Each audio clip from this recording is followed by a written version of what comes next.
Shut up, Lie. John. I need to shut up. I need to shut up. Fumble.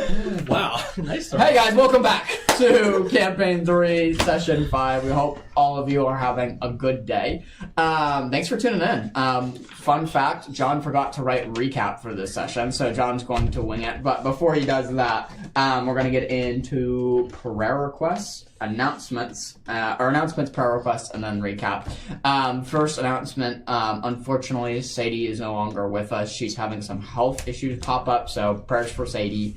And we're going to be continuing to pray for her as well as she kind of battles these health concerns. Mm-hmm. And then Carter is just sick. He's not leaving, he's just sick. So he'll be back next session. So we got a pretty small, intimate group of 4 players tonight, but it's going to be a fun one. We're looking forward to it. And Train Heist Part 2. You can see our bestie Wyatt is back. So we're excited to have him. And yeah, let's get into it with prayer requests. First thing that I have, Abby. Abby's our personal assistant, and she does an amazing job. She has an English proposal coming up, so we're going to be praying about that for her. Sadie, we're going to be praying about her health, obviously. Carter, we're also going to double down and pray for his health. A lot of sickness and illness, so we're going to pray for those two for health. And then what do you guys have for prayer requests? Got 2 for my brother. Okay. He's still sick. Okay. So mainly just like a cough, but it's bothering him because he has like no voice left. What's your brother's name again? Liam. Liam, that's right. And then also he's like struggling again with just the highs and lows of freshman year. Like yeah. Does he still feel pretty overwhelmed with everything? It's more just like kind of feeling lonely and feeling like he can't find his people than anything. No, it's understandable. But yeah. We should throw Liam a party. Pretend like it's his birthday, but it's not. It's almost his birthday. When's his birthday? It would be so funny. We could Is it this a month? party. It's October. October? Yeah. That's so funny. Good time. Does he like cheesecake? He loves cheesecake. There you go. 2 for 2, man. There you go. I'm clairvoyant today. That's too funny. How's your friends? Family? Friends and family. Your friends specifically. Not doing so well. Not great. So if you could keep them in prayer as they deal with with that loss and that impact on their family. They did lose the baby. Okay. To the best of my knowledge, yes, I have not gotten a lot of concrete updates. Mm-hmm.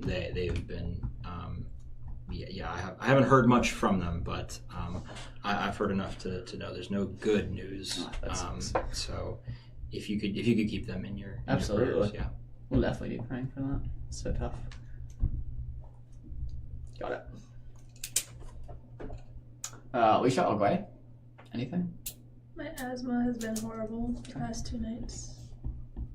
Are you sleeping? Nope. No. Nope. At all? I mean, I'm getting sleep, but then I'm waking up like not breathing. So then like in that weird state, I like take my medicine and then I try to go back to sleep. But I also have a roommate who has this horrible cough, and so it's like my bedroom and then the bathroom. She, for some reason, likes to go to the bathroom to cough. It's like I'm hearing it. So between not breathing and her coughing, I'm just not really sleeping, but it's fine. That sucks. Oh. I can't grab it. I don't think they can The see mini what pistol. That is. The mini There you go, now they can. You're under arrest. Alright, perfect. Thank you. We have room. Okay. We do. So much room. When Wyatt's gone, man, I'm gonna be able to like lay on the table. It's just you on the entire side of the table. I feel like I'm interviewing you guys. What's a good interview question that you would have for them? Why are you gay? All right, now we're I got nothing. You got nothing? Okay, Nope. sounds good. All right, dear Lord, thank you for this day, Lord. Thank you that we're able to kind of come together, Lord, as a D&D group, just have some fun with friends, and just stream online, Lord, and just try to plant seeds for you. Lord, first and foremost, I please pray for all of the health concerns that are going around in our group, Lord, with Sadie and Carter. I please pray that your hand of healing will be on both of those situations, as both of them are sick for 2 different reasons, Lord, but I please pray that they can just get some healing, Lord, and start feeling better soon. Lord, I please pray for Abby's English proposal that she has coming up, as she spent a lot of hard time and work kind of digging into it and trying to make a really, really solid English proposal that she might not like doing, but she is going to do, and she's doing great at it. So I please pray that you give her continued perseverance for that. Lord, I please pray for Annabelle's brother Liam, that he's still sick, and just for kind of general freshman troubles that he's having as to finding his people. On being on such a big campus, it's hard to, find your people and kind of grow with them, Lord. So I just please pray that he's able to find that and find good community. Lord, I please pray for Wyatt, as he has friends that just lost a baby, Lord. I please pray over them, Lord. I can't imagine how difficult that is, but Lord, just please, you be with them, give them peace, know that you are working in their situation, Lord, and that you are with them overall. Lord, I please pray for Leisha, as she's still having asthma come up, especially during her sleep, Lord. I please pray that maybe she can start getting better sleep, as now is the time kind of for allergies that are coming about. I please pray over that. And yeah, Lord, I please pray for anybody who's tuning in, and just whatever prayer request or whatever battles and trials they may be facing in life, Lord. I please pray that this stream/video can be just a light for them, and just kind of like, oh, this is something I look forward to in my week. And please just help us reflect your love. In Jesus' name I pray. Amen. Amen. Sweet, guys. So, to recap, straight from Annabelle's notes, I'm going to try to wing this as best as possible, but if you guys have something, jump in. We started in the town of Dirt, where you guys had traveled there from the Tomb of Pharaohs in Sunfire Desert to the town of Dirt, where you quickly met Zrook and Rodney. Zrook was being kind of faced with a encounter from some people who apparently Zrook had spilled his drink on 3 people in the bar in the tavern-like area, and he had come out, and Rodney kind of rushed to his assistance, where you all quickly found them. A little scuffle happened, a little standoff between the 3. However, Rodney did a illusion to create a sheriff, which ultimately scared them off. As they were scared off, Ivy quickly recognized not Rodney, but Zrook as the person that her kingdom who had sent a note about, which I don't remember how much of the group knows about that, but I think they know. They know? Okay. Yeah. I didn't remember if you had told them or not. Anyway, as she heard that name, she rushed over, kind of conversated with Zrook, and Zrook left to begin preparing, and Rodney was left with the group, which you had a little bit of description and a little bit of introduction to Rodney as a whole, before ultimately being led down into Zrook's home, down in the bottom of the chapel. The place was described as much bigger than it looked, and very, very majestic and royal, as there was artifacts and statues and oil paintings hanging about. Had the illusionary effect of like a Harry Potter, as it was much bigger than what it looked like it should be. Where he quickly pitched the idea to you all of the heist of the Iron Steed, a locomotive built by the Marleybone people a few years ago. This is one of the only locomotives that are running in Tildare. Its route of going from starting in Funnelville, stopping in Yield Outpost, which, do you mind if I grab your paper? I'm just going to show the camera so they can see.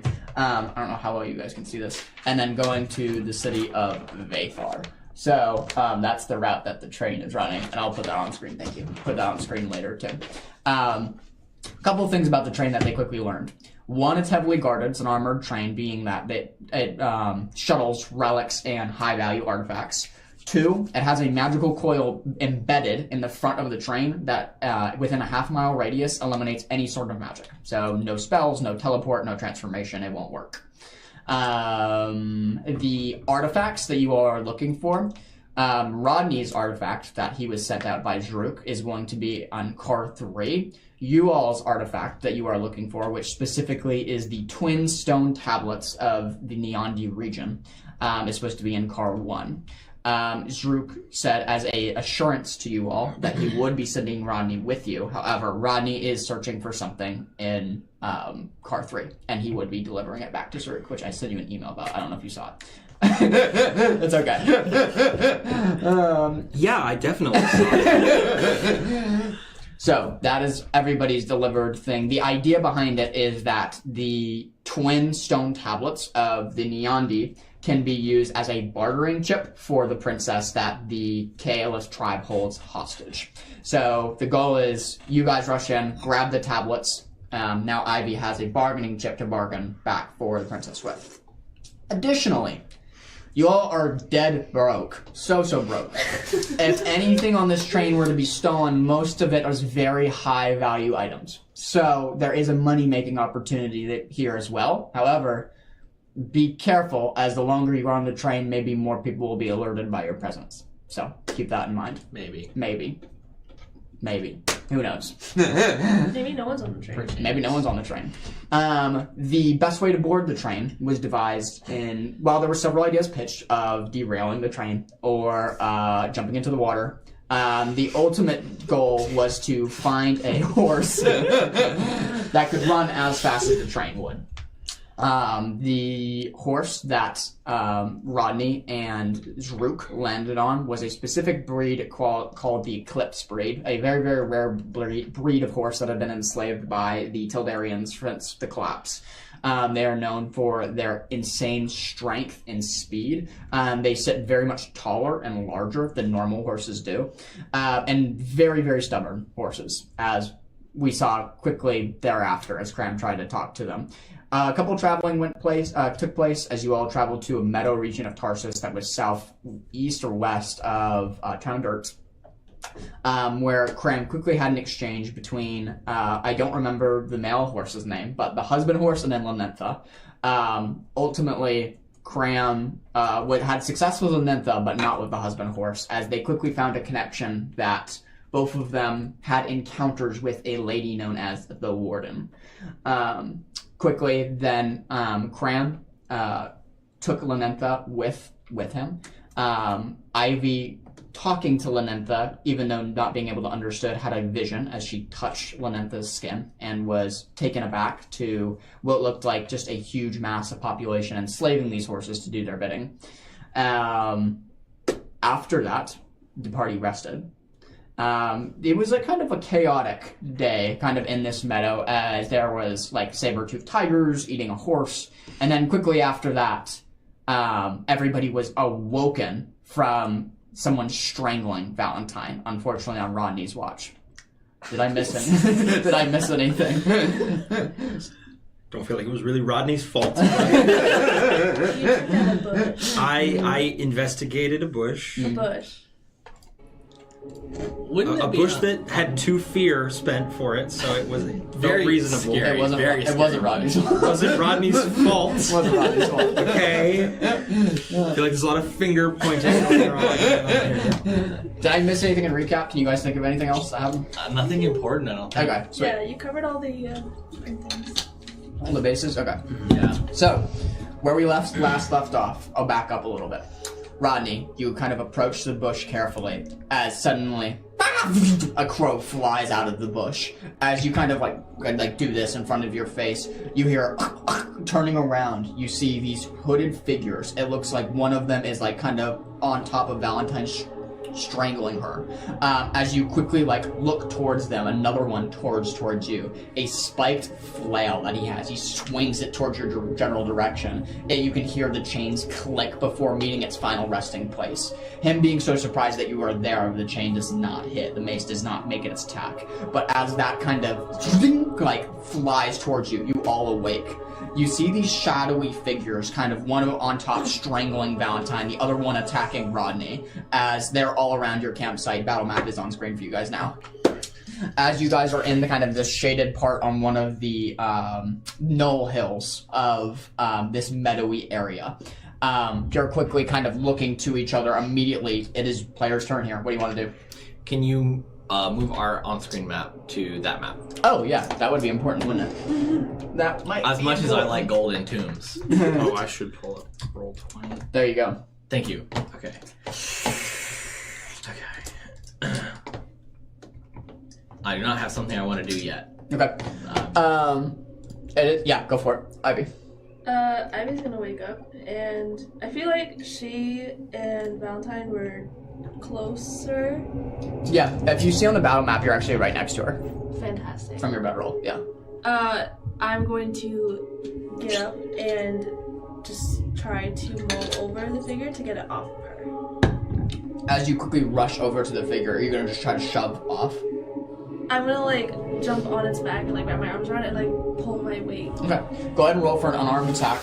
This is 2d12 plus your strength mod. Slay. Guys, if I roll another 2, I'm gonna crash out. Statistically unlikely. Wait, okay, so not a damage roll. Okay, so 7, 18, 20. That's a Hey. definite hit. As you run up to the guard and kind of just try to tackle it and bring it closer to you, go ahead and roll for damage here. Now I can reroll if I get a 1 or a 2. Yes, that's correct. I got a 1, so I'm rerolling. Okay, sounds good. 7. 7 points of damage. Okay, sounds good. As you go ahead and describe this attack for me, what it looks like. Okay, so as described, she's going to jump onto its back, the assassin's back, and she's gonna kind of put it in a chokehold. And as she's holding their head, she's gonna put all of her weight to the side and kind of like roll them. So she's forcing the assassin off of Valentine. Yeah, I got you. As you chokehold and kind of like roll the assassin off, you kind of get a glimpse of their face. It looks like a humanoid figure. It doesn't look to be spectral in any way. It looks to be a humanoid figure kind of under a very, very darkened cloak and cloth. As you roll over, you get a quick glimpse of Valentine laying on the ground. You notice her skin is very, very pale, and her neck is bleeding a little bit. Almost looks to be like a knife has kind of like been inserted and then taken out quickly from her neck as a little bit of blood trickles from it. You quickly are kind of on top of the assassin now. It's still player's turn. You got an action, but I'm going to remind everyone, Luckbringer, you have 2 lucky people in your party, so I'm going to take 2 hope at the start of session. Nice. That helps a lot. I'm already maxed out. Thanks, guys. Thank you, though.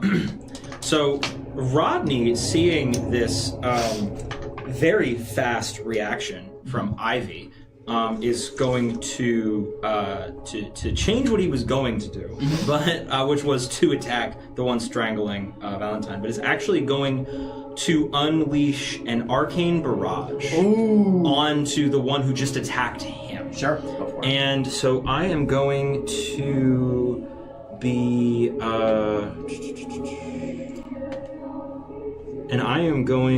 I don't have to make an attack roll for that. It just hits. It just hits. It just Okay. hits. Sounds good. So I will be rolling damage. Yep.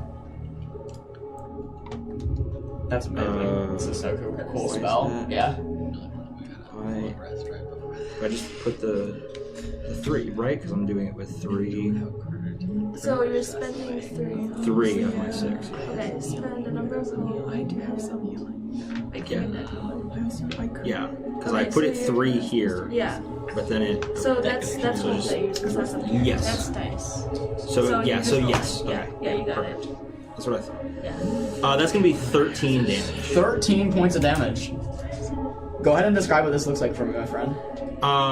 So Rodney, sort of recoiling back from the crow, and then hearing the sort of the wraiths behind, sees, like, sort of sidesteps the flail attack and just flips up his hands and just sends this blast of magical energy directly into the chest of the one who just attacked him. I love that. So just a very, very fast kind of no-nonsense just attack. As you see this huge like beam of energy shoot from Rodney, it hits the guard, that has the kind of whipped flail kind of in his hand, or not whipped flail, but like a mace that's attached to a long chain. As the beam hits him, you can see him stumble back. That's 13 points. 13, 13 yeah. points of damage right at him. Nice job. With that, still player's turn. As Cram hears all this commotion, immediately sets up in his bedroll and sees through the flap of his tent a white streak of light fly by and a blast as he sees silhouettes of multiple people in movement on the outside of the tent. He scrambles to the edge of the tent and then peeks out, looking over to the tent next to him, starting to panic a little bit and seeing Beckett. He's already starting to shake and is unsure of what to do, but looking for some direction. Beckett is just sort of peeking out of her tent, trying to survey the situation that's going on for a moment before jumping in. Seeing Cram, she's gonna scramble over, just try to like stay in front of him, and then I guess I can just move. Okay, yeah. And then she's going to. Okay, where are the? Is there just one attacker? Right So oh, wait, the Ivy's on the other, okay. literally on top of the other one at the moment. Yeah. All right. Yeah, she will try to. Can she hit him without hitting Ivy? You're currently like holding him in a chokehold, right? Yeah. So, yeah. I have him pinned. It would be risky. You And can she's try. also in like big, bulky like knight armor. So I mean, you can hit her, but You can try. It would be risky to try to hit both of them, but Ivy is put in a compromising position now that she's kind of holding this assassin and choking him out. Okay. No risks, no life. I say do it. Okay. Well, in that case, she is going to cast. Oh wait, she has to be in melee range. I guess she's going up to him. Yep, got it. And she is going to cast Wild Flame. Okay. Which Wait. You gave consent. I did. Go with it. You're sort of close. she's not lighting him up entirely. Don't worry. Okay. But her hand sort of erupts in flames. Yeah. Okay, sounds good. And she's going to just punch this guy. Okay, this is a spellcast roll, right? Yes. Okay, go ahead and make me a spellcast roll, and then on top of that spellcast roll, go ahead and roll me just a straight 1d20. Oh boy. Yeah. Oh no. Okay. No, I like it. I like it. It's okay. I'm at full health, so we're fine. We're great. I'm a guardian. That's guys. a I can Ivy's do it. gonna be 14 with the after d20. this. 14 with a d20. Okay. And then the spellcast roll was So she is gonna be. It'd be like short. 15 with hope. That's a hit against the guard and a miss against Ivy. Nice job. Very nice. Okay. Why does that? So go ahead and Oh roll. yeah. roll for Sorry, I damage. was trying to figure out what the damage was. Yeah, no worries. That is 6 damage. 6 points of damage. You got it to guard 1. Also, I should have given you he should have given you a vulnerable at advantage on attack because she has him in a vulnerable position because he's being choked out by her. But it hit anyway. So I'm going to add that right now to his thing. We'll just use this little thing. There you go. Ivy, you're still kind of holding him. With that, I'm going to spend my first fear to immediately revert it back to my turn.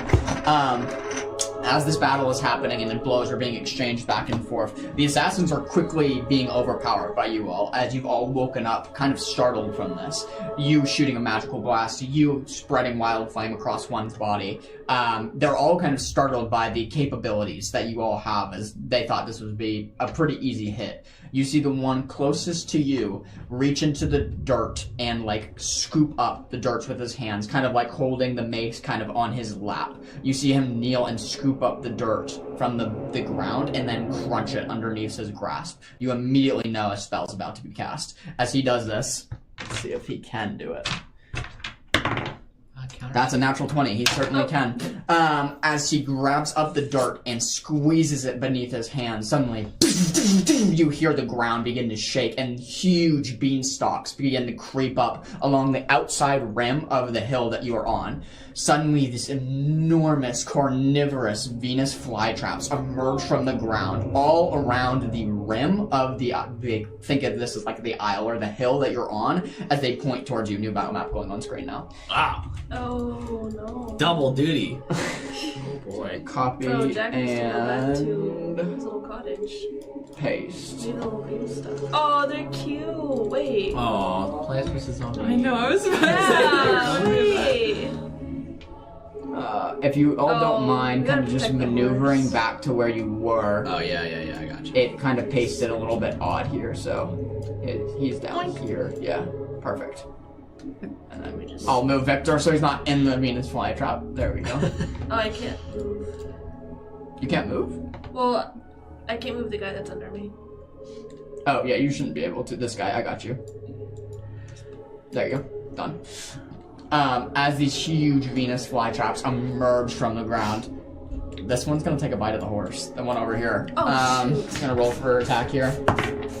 That's a 3. Has the horse woken up? Yes, the horse is up and kind of startled, looking about, not knowing what to do.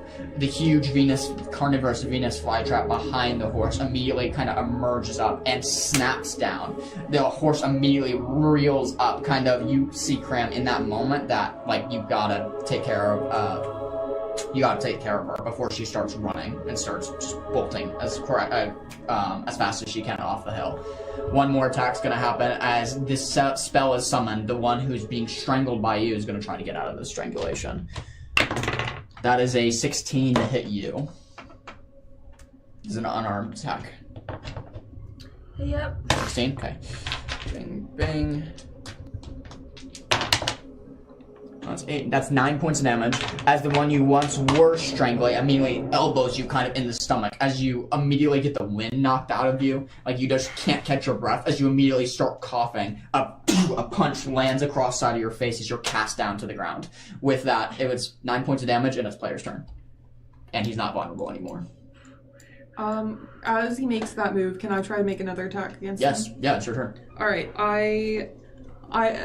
Beckett will use her new weapon that she got from Zrook. Yep.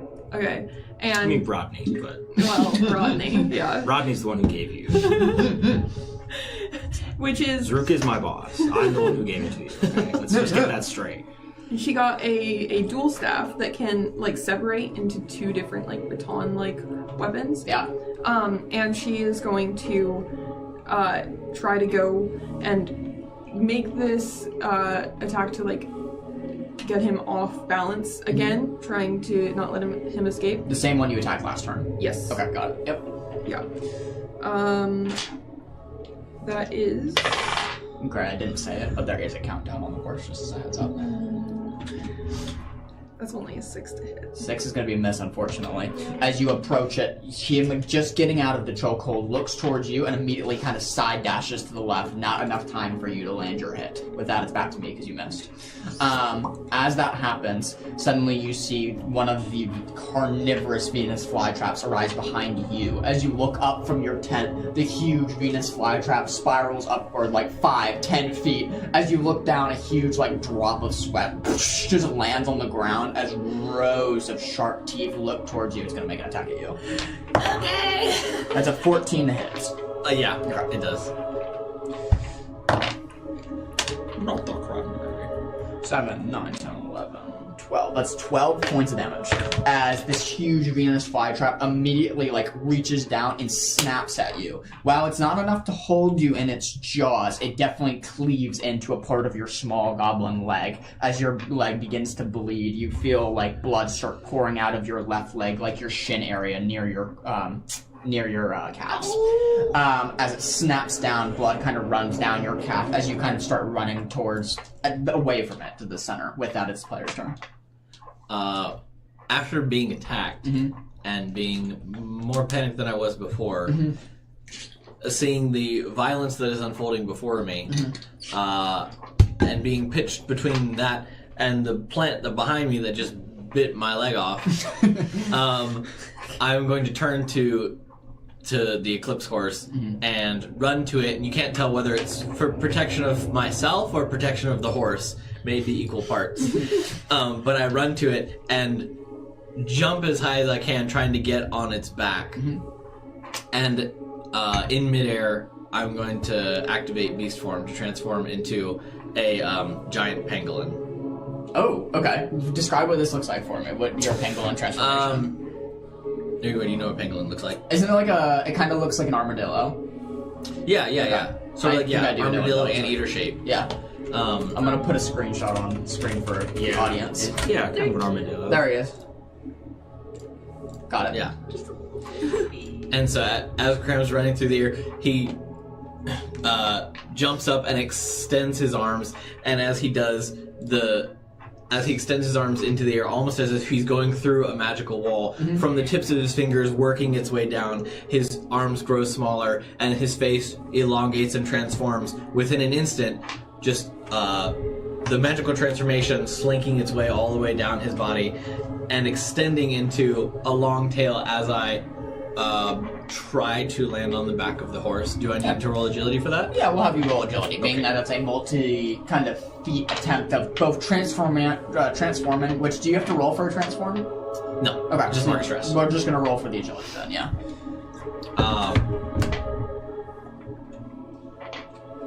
22. 22 is enough. As you land on the back of this huge Eclipse horse, as you're you can feel the nervous energy radiating off of her, but it slightly calms as you land, as now you're this armored little pangolin kind of balancing on her back. You hear a voice kind of radiate in your head, seemingly almost telepathically. What should we do? Should we run? I'm going to... Wait, telepathically? I can't talk to her telepathically. I say back out loud with my long, extended, sticky pangolin tongue.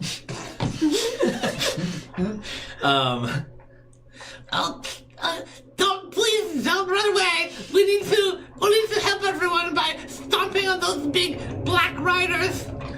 Lanentha immediately kind of understands. I'm afraid they will hurt you or me, though. They seem to have some magical capabilities. Are you sure we should do this? Well, it's either that or that everyone else get hurt as well, so we might as well pitch in. And don't worry, I'll protect you. She kind of looks at you. Very well. As she kind of hoists up her front hooves, as you all kind of see this huge Eclipse horse now. She was big before, but now just rising up on her back feet. You can see both of the guards kind of move a few feet back as she's that horse is enormously tall, towering over all of you. You still trying to hold on to her back as you're kind of sliding off as she drops down onto the ground. You now +1 to your evasion because you're on top of the horse. Okay. And she can make attacks while you're on her if you choose to do that. Okay, so I'm controlling her. Correct. Got you. Yeah. Got you. It would be just a trample, just trying to trample somebody. Yeah. All right. Yeah, we're gonna run that. Okay, sounds good. So go ahead and roll me a 1d20 for the trample +2 to your roll. And then this is against one of the guards that you choose. You're no longer attached to that close guard. Okay, so it's a 15. 15 is a definite hit. Which one are we hitting? The closer one. Okay, sounds good. So the one closer to Ivy. Yeah. Got it. May I? Yeah, of course. So as you hear a loud neighing that's deeper and more booming than you would normally expect from a horse because of the size. And you turn to see this extremely tall horse up on its hind legs, pawing the air with its hooves before it comes crashing down, and you hear as it starts careening forward past you, being careful not to step on you. But as you look up and you see the hooves flying over you, you see a pangolin, a giant pangolin clinging onto the mane and the back feet and tail flopping in the wind as it's flying forward, then getting to its target and extending its hooves, trying to trample on, and then just run straight across the target. Yeah, absolutely. Go ahead and roll for damage because 15's the most definite hit. We're gonna go. We'll do 1d20. Being that this horse is so big. 17. 17 points of damage. How do you want to do that? Yeah. As you see in a flurry of motion, Ivy's lying on the ground as the horse flies over you with the pangolin attached, and in one swift move comes down to the ground, crashing. You see the leg bone of the assassin break as the other hoof stamps into his shoulder and presses him into the ground, making a crevice in the ground as he's being pressed into it. And then the hind legs come in, stepping on the rest of him, and then just doing a very violent, voracious dance of villainy. As it trots around in a circle, stamping as the creature gets pushed lower and lower into the ground, and as it's becoming more and more contorted, less in the shape that it was just a few seconds ago, and covered and sprinkled with dirt and blood. Well described. As the assassin quickly turns into what was once black cloth, that's quickly now red mush. As it's been trampled into the ground. Yes! It's been trampled into the ground at least a half a foot from the repeated stomps of Lanentha. At this moment, you all kind of are watching this, seeing like, oh wow, that horse is insanely powerful. It's insanely strong. As it's being buried into the ground. I'm going to spend a fear here. As the other one is looking, seeing that his time's up, and he's better go. He's going to try to flee. As he casts a spell. Nope, 14, that's enough. You immediately watch him disappear. Some of you may recognize this was a successful teleport spell, as he just vanishes, gone. Quickly, the Venus flytraps surrounding this hill begin to curl their way back into the ground, spinning. You can see the leaves slowly, the stalks just almost just playing it in reverse, them slowly turning counterclockwise back into the ground before the ground is calm. No more shaking. All of your attention is immediately drawn to Valentine. As you two run over, Ivy and Beckett, you see the blood beginning to pour from her neck, and a small iridescent liquid shimmering out of the wound. I need you to go ahead and roll me a knowledge roll.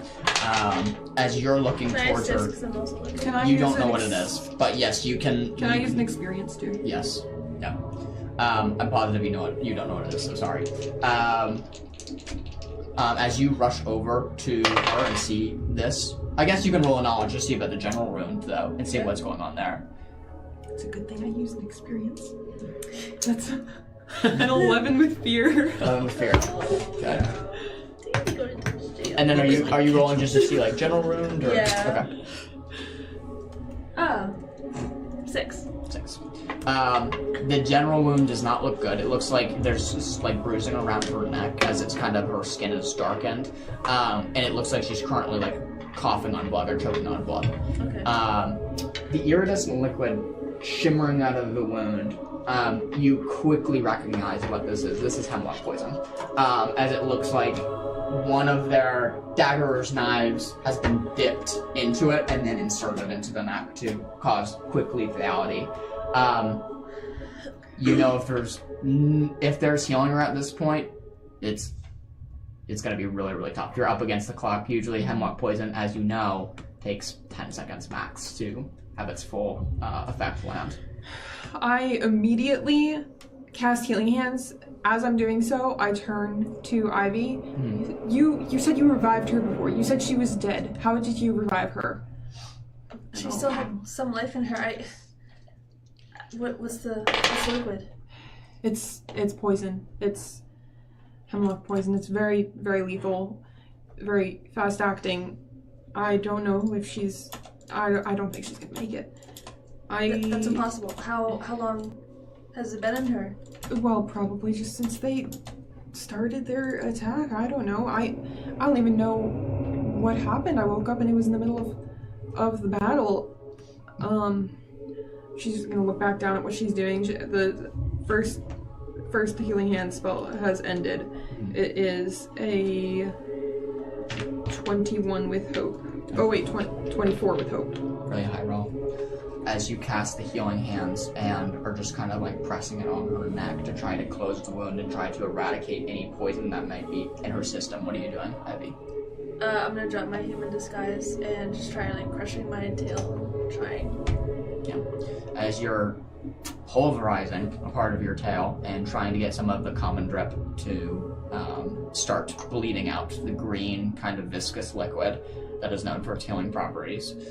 You start trying to crush up, and you get a few drops out of your tail that you quickly try to administer to Valentine. You can hear her breath beginning to wane as you're trying to use the healing hands. Her skin begins to fade. As you're looking her deep in her eyes, she kind of mutters to you, "Take care of Ivy," as she looks towards you and then kind of grabs your hand as you're right over her. Go find her. As her eyes slowly drift off into the beyond, as you watch her slowly die in your guys' arms, as even though the healing hands happened and it's closed some of the wounds, it wasn't in time to reach the organs that were in her body that the hemlock poison attacked. As her skin drops into a white, you know she's gone. Beggar will slowly lift her hands. I'm sorry. There's nothing I could do. Ivy's eyes are fixed on Valentine, and she's just like, her face is completely blank, and you can tell like she's just going through like everything of how to save her, and she's like also in a state of denial, just because this happened so sudden. Like she just does not know what to do. She's frozen. As with this scene that's played out over just a matter of moments, both Cram sliding off of the horse, transforming back into his normal self, and Victor walking up, and maybe Rodney as well. Yeah, Rodney is approaching. He has some things to say, but after. Victor comes in and gets down on his knees, his cloak pulling around him on the ground, as he takes Valentine's head in his hands and tries to feel for a pulse, and sees that the color is already draining from her, and there's no breath coming from her mouth or from her nose. And Cram, seeing Ivy stunned, it walks over to you and just looks up at you with big eyes, and he hugs around your leg and looks up at you and goes, "I'm so sorry." That's going to take Ivy's attention away and kind of pull her back into reality. And she's gonna slowly pull her vision from Valentine to Cram, and she's gonna sit down next to Cram and just kind of like hold him in a bear hug. Cram's definitely gonna start crying. Not even really wanting to look at you because slightly embarrassed, but just big crocodile tears streaming down his face as he's hugging you very tightly. No. Burying his face in your shoulder. She's using your giant hat as an advantage to kind of cover her face because she does not like letting emotion show. So. As they're embracing, Beckett's gonna stand up from the body and kind of walk over to Victor and Rodney. Just kind of pull the two of you aside. Hey, just what happened during that watch? It's crazy. You see Rodney just kind of standing there.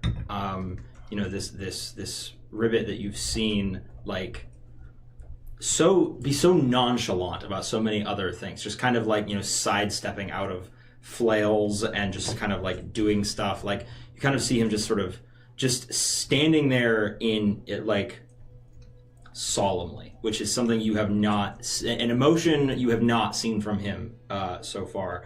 Just kind of looking at the body, and then just kind of sit down. And he says, "That came out of nowhere. I turned my back on the lot of you for not even 10 seconds. And they were there. Can I insight check? I'm so sorry.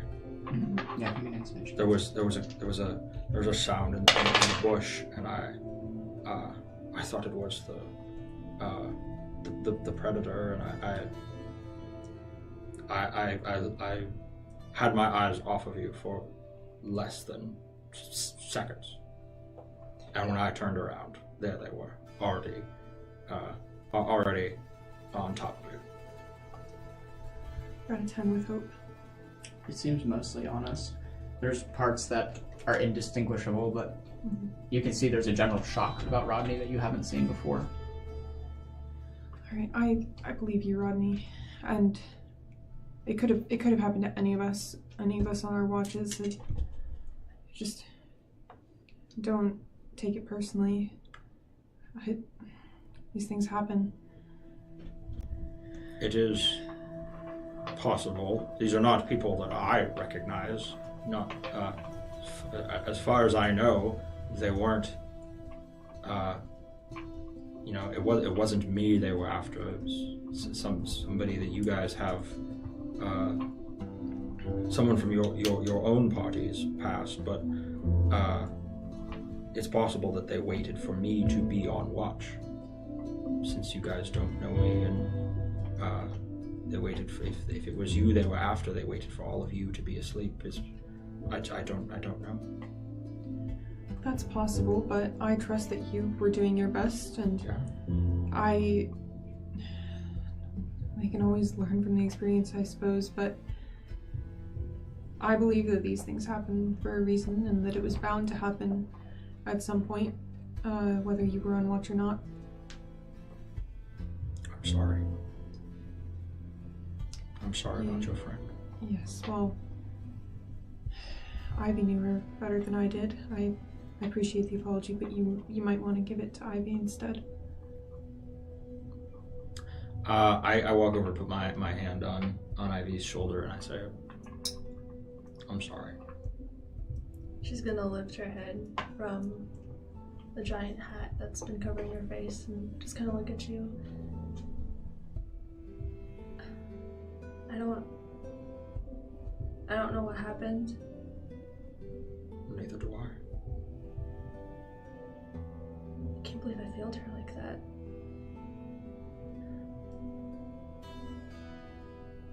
She's gonna just stare off into the distance. Yeah, as you stare off into the distance, you can see Victor approach the deceased Valentine. And an emotion comes over his face that you've never seen before, Victor. Anger and rage as he takes his staff and snaps it on his knee. The staff breaks with an eerie hum as it snaps in half. As he lays the staff kind of down to Valentine, he gets on his knees. And you watch Victor just begin to pray. Not audibly, but just silently as he's bowing his head and just praying over Valentine. A few minutes happens before he reaches his fingers very delicately and closes Valentine's eyes. She will take care of you in the next life. I'm sure of it. As he just speaks to a deceased Valentine. I'll join him after a moment. Just kneel down and pray. And just ask, is there anything I can do to help with, I don't know what religion the two of you follow, but I'd love to help with whatever burial rites are required. He looks kind of lifelessly towards Valentine and then to you. I appreciate your sentiment. Unfortunately, there's not much I can share about what I believe in. But I know now we must pray for Valentine, that she must be brought through the grand beyond, as the deity that she once served was not a forgiving one. Okay, yeah. I will go through my own prayers in that case, and hope that she is shown some sort of mercy. And she will just sort of kneel down, bow her head, and like just sort of close her eyes and sit there for a while, just like praying in her mind. Yeah. As both you and Victor just kind of sit there praying and meditating and ruminating over the memories that you had with Valentine, even though they were few, it's still a sizable death. And one that just came out of nowhere, just complete shock as you both sit there. As Ivy turns her head away from Cram to talk to Rodney, Cram looks out over Ivy's shoulder into the edge of the forest with eyes welling with tears, and moves one hand to grab onto his necklace and whisper a quiet prayer. Warden, our friend just died. If there's anything that you can do, please do something about it right now. And continues to hold on to his necklace as he turns his head and rests it on Ivy's shoulder, looking sideways and feeling drained of much hope and happiness. As you do that, Lenentha kind of trods up beside you and begins to kneel, as trying to wipe some of the blood that's on her calves of trampling from the last guard. As she kneels in the grass, kind of slowly comes up to your ear. I'm so very sorry about your friend.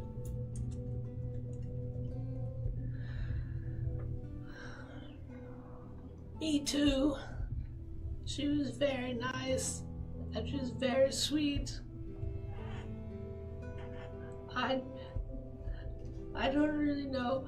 I don't even know how to feel about it. But thank you. I know that she didn't mean, you didn't really know her, but she meant a lot to us, and it hurts me very much, and it hurts her more to have her go so quickly. That's not something that any of us were expecting, obviously. I don't really want to look at her. Would you maybe, if we need to move her body, would you be maybe willing to carry her away? She bows her head. Of course. And I'm so sorry. As she looks towards you once more and gives you just kind of like a blink, knowing that she can't communicate to you directly, but there's so much emotion in the blink, you almost can tell that there's just a sorrowful feeling being felt by Lenentha as she turns to, yes, I'm more than happy to help if I can carry the body. We can also let the ground take her. It's a practice that our breed has practiced for generations. It's how we bury the dead. It's a very natural way of easing one's body into the earth from whence they were witch formed. Oh, I'm sorry. What is that? It's hard to explain. Basically, all of the flora that is around the body where she lays begins to lightly take over and slowly bring her deeper into the earth. Okay, It sounds a bit rigid, but it's what we practice, if that would help you all. I don't think it's my decision to make, but I thank you for the suggestion. I'll let everyone else know. She gives a nod, and as you're kind of like looking at the body and she's right next to you, she like lays her like huge horse head just on your shoulder as you feel your shoulder kind of dip down from the weight for a few seconds, and then she lifts it up, knowing that you feel companionship from her and that she does care about you. The warden hears your prayers, little human. Oh. That's very good. Can you hear my prayers too? Only sometimes. Oh. Okay. Well, it makes me feel nice to know that someone else can hear my sorrow. She gives like a nod and a smile, and then just kind of makes her bed against once more, kind of in this like grassy knoll. As it's about probably, it was third watch, so it was probably 4 a.m. by this time. Graham's gonna turn back around, pulling away from Ivy somewhat, to turn around, specifically not paying attention to Valentine's body, but looking around to see and survey what everyone else is doing. And is anyone still with the body? Beckett is still crouched there, but she's done praying, and now she's just sort of surveying it and inspecting the poison.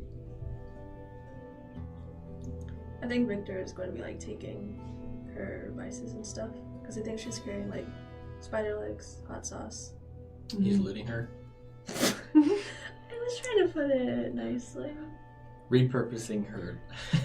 Repurposing. Repurposing. Strategically transferring her equipment to another location. Yeah. Yes. His location. Yeah.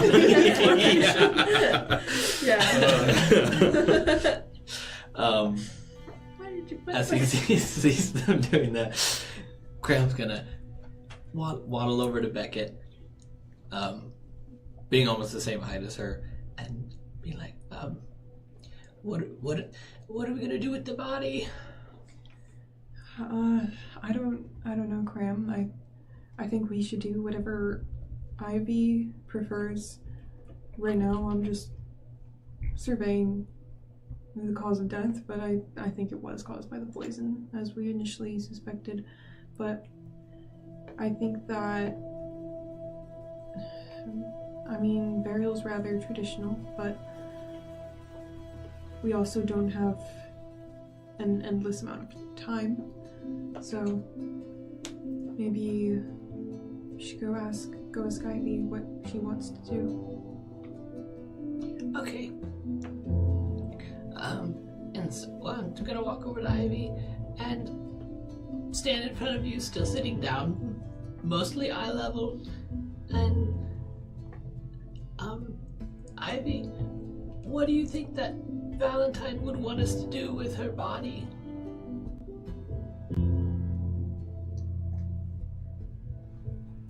I don't know what her family, her culture practices.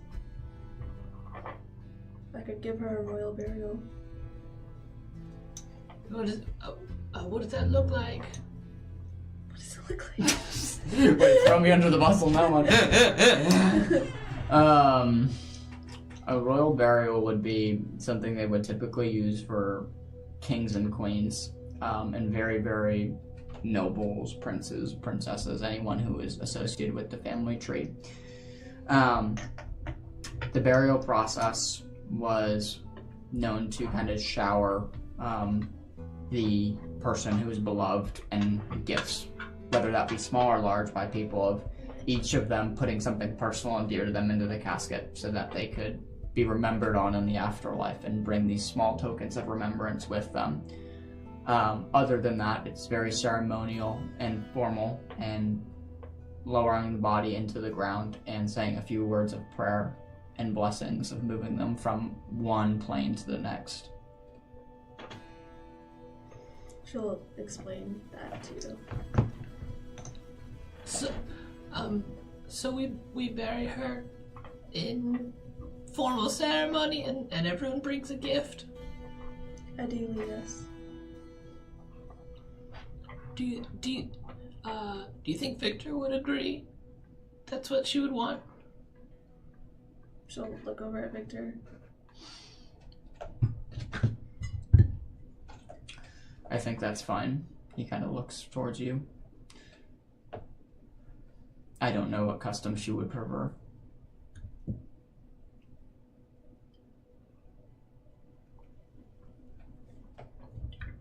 Okay. She'll stand up and kind of dust off her armor, and she doesn't have a shovel, so she's gonna pull out her shield and start digging with her shield. Okay. Like the tip point. Sure. Yep. Taking your tower shield and using the point of it, trying to use it as a spade to unearth some ground. When Krem's watching you, does this look like it's therapeutic for you? Yeah, she's really digging into the ground. Like and he's she's gonna let you do your thing. straight. You can see that like you're just digging into the earth one scoop after the other, putting all of your strength and rage into every scoop of dirt that you have and kind of throwing it over your shoulder. Lenentha kind of comes up and like looks as you dig, and her head kind of rests on your shoulder lightly before kind of standing back upright. Did they say yes? She turns towards you. I think we're going to have a, we're gonna bury her, and we're all gonna give her a gift, and, if they don't mind, then I can make her little, like, plant casket, so we won't need you to move it. We can just bury her right there, but thank you very much for your idea. There's a warm smile. I think that's a beautiful idea. I can wrap the body if you all would like, if that makes it easier. How do you do that without thumbs? She kind of gives a smile. First check if it's okay, and then I'll show you. Okay. Okay. Hesitant to interrupt Ivy's digging, but coming up beside her and like tapping her, Ivy, Lenentha says that she can wrap the body somehow, if it's okay. Would that be a good thing? She's going to just like shove the shield into the ground, the small hole that she's been working on, and just kind of stop and look down at you. What do you mean wrap the body? Like, in cloth wraps, probably, like, around her whole body, like you would wrap a person before they get buried. I don't know how she's gonna do it, but she said that she could do it. Okay. I'm gonna look back to Linda and give her a thumbs up. She gives a bow before stomping her feet a few times in a rhythmic pattern. As she continues this process over the rhythmic stomping, you can see the earth around the deceased Valentine. Vines begin to kind of spread out from the earth as it slowly begins to wrap around her body, not tightly, just loosely, as they begin to intertwine around and around slowly. And as this beautiful natural wrapping is made of these beautiful vines, you can see huge flowers start to bloom. You can see Lenentha's eyes are completely closed as these beautiful pink flowers are blooming off of this naturally grown wrap that Lenentha has summoned from the ground. Takes a few moments before Valentine from head to toe is covered in this, just not casket, but just wrap of natural dirt, earth, and vines, as it looks like something straight plucked from a jungle. She'll nod her head to the horse. I'm gonna, Cram trots off to the edge of the woods, and in trying to pick a good gift, I'm going to use a wild touch and make a small bouquet of flowers grow in color theming with Valentine's hair and dress. Colors that would go good with that. What color's her dress? Red. And Her blonde house hair. color is like red, black, gold. using those same colors, a bunch of flowers all bloom up in one convenient sprout of different shapes and colors, and then I pull it from the ground and twist it off at the end and walk back to Ivy digging her hole. You have a beautiful bouquet of these brilliantly colored flowers that complement Ivy's clothing, Valentine's clothing very well. As you walk back to Ivy, you have a sizable hole dug now. It's just gonna fit Valentine. Like, it's a very, very tight squeeze, and a lot of it is you're trying to use wrong tools for the job, but it's gonna have to make do, as none of you have a spade. As the burial site is prepared, you have your gift. The body is now ready to be lowered and the gifts presented.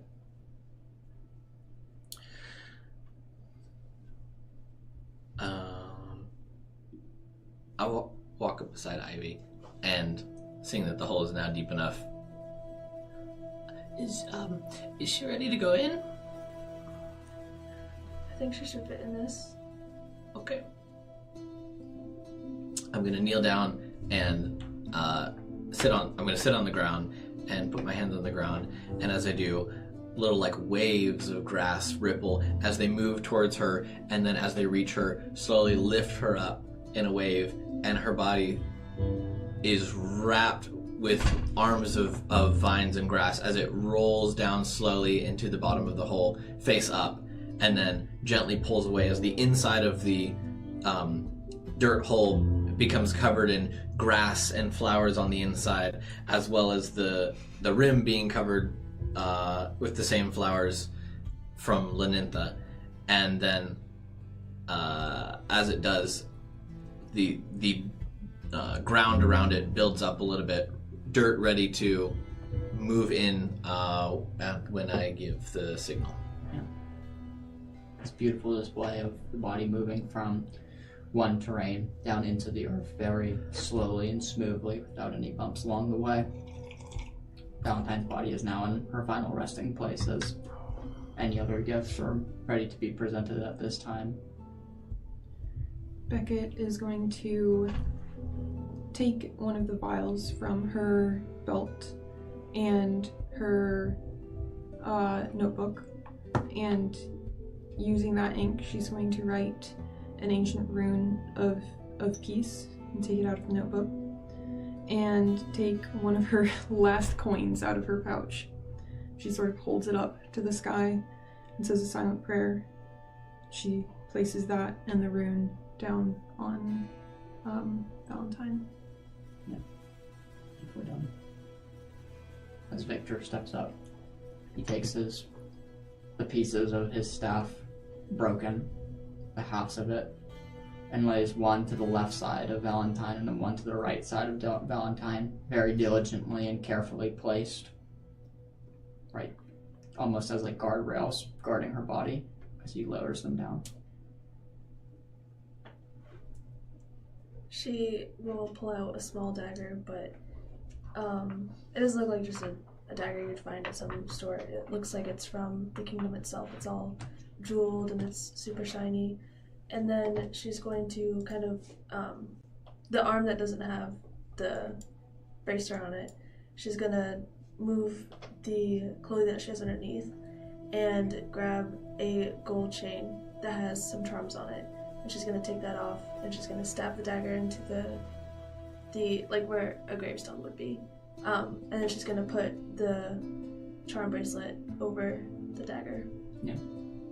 You assemble this natural little memorial with the dagger and the bracelet. It looks very quaint and nice.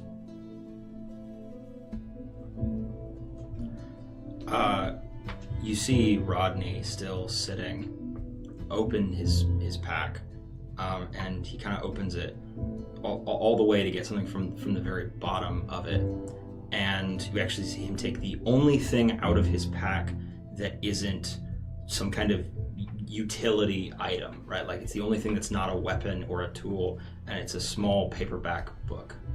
And he stands up, sort of, closes his pack back up, stands up, walks over, and very gently sets his book down and says, may we find more fortune in the next life. and goes and sits back down. The book is carefully placed down in the hole.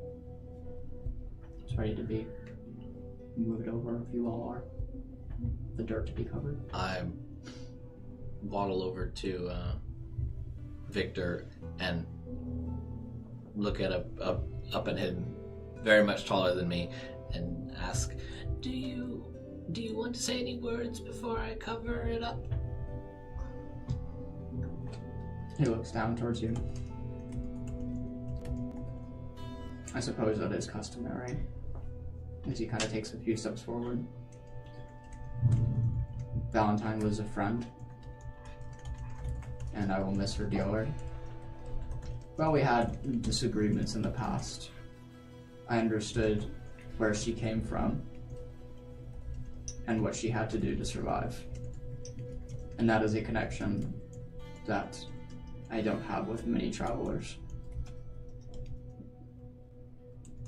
May she have rest and take her from one place to the next.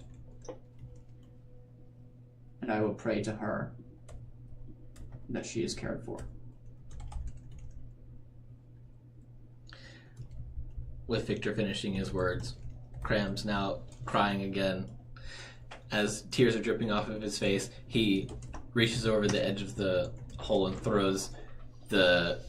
he drops the bouquet of flowers on, and with a couple tears pittering on her body covering, as the flowers fall and hit her body, they immediately,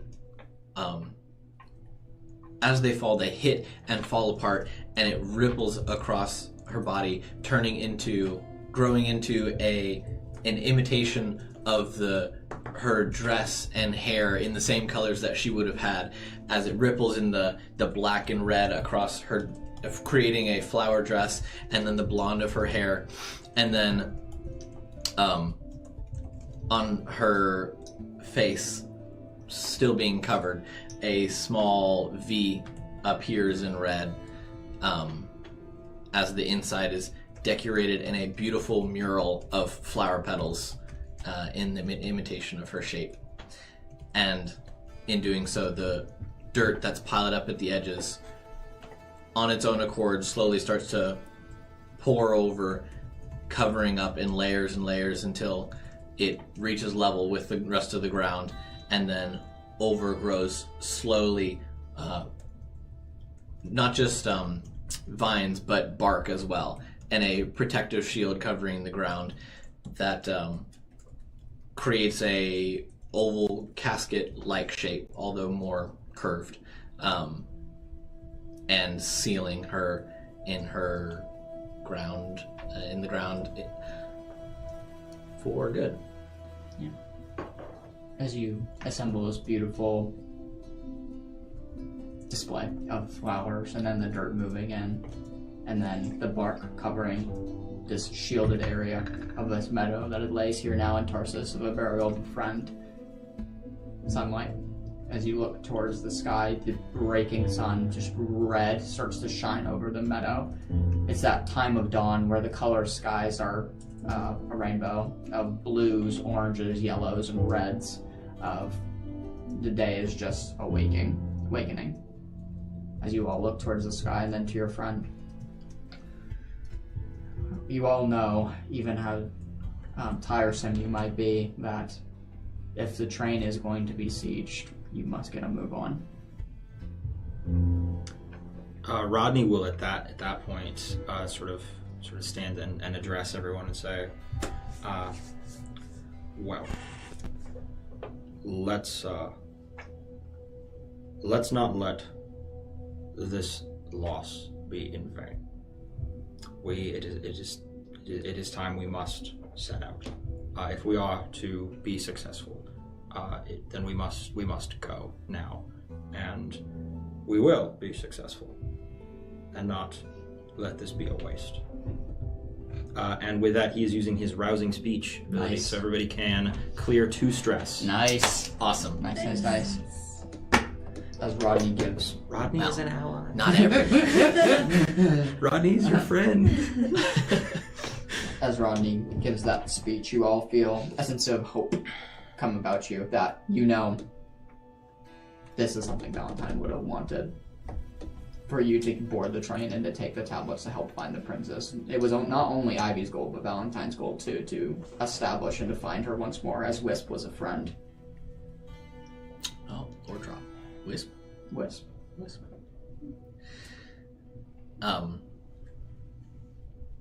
With that, Krem's gonna walk over and pat Lynantha lovingly on her leg as far as up as he can reach, and then go commence packing up the rest of his stuff from the night. Sure. As you kind of begin packing up and getting ready to set out on Lynantha and all of you, you know that it's getting ready time to go.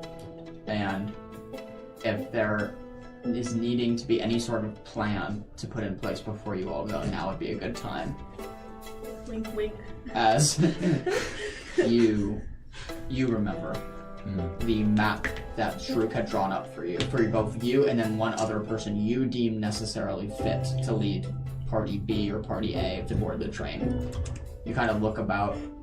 You notice one person who's been planning the most with you as you look towards Beckett.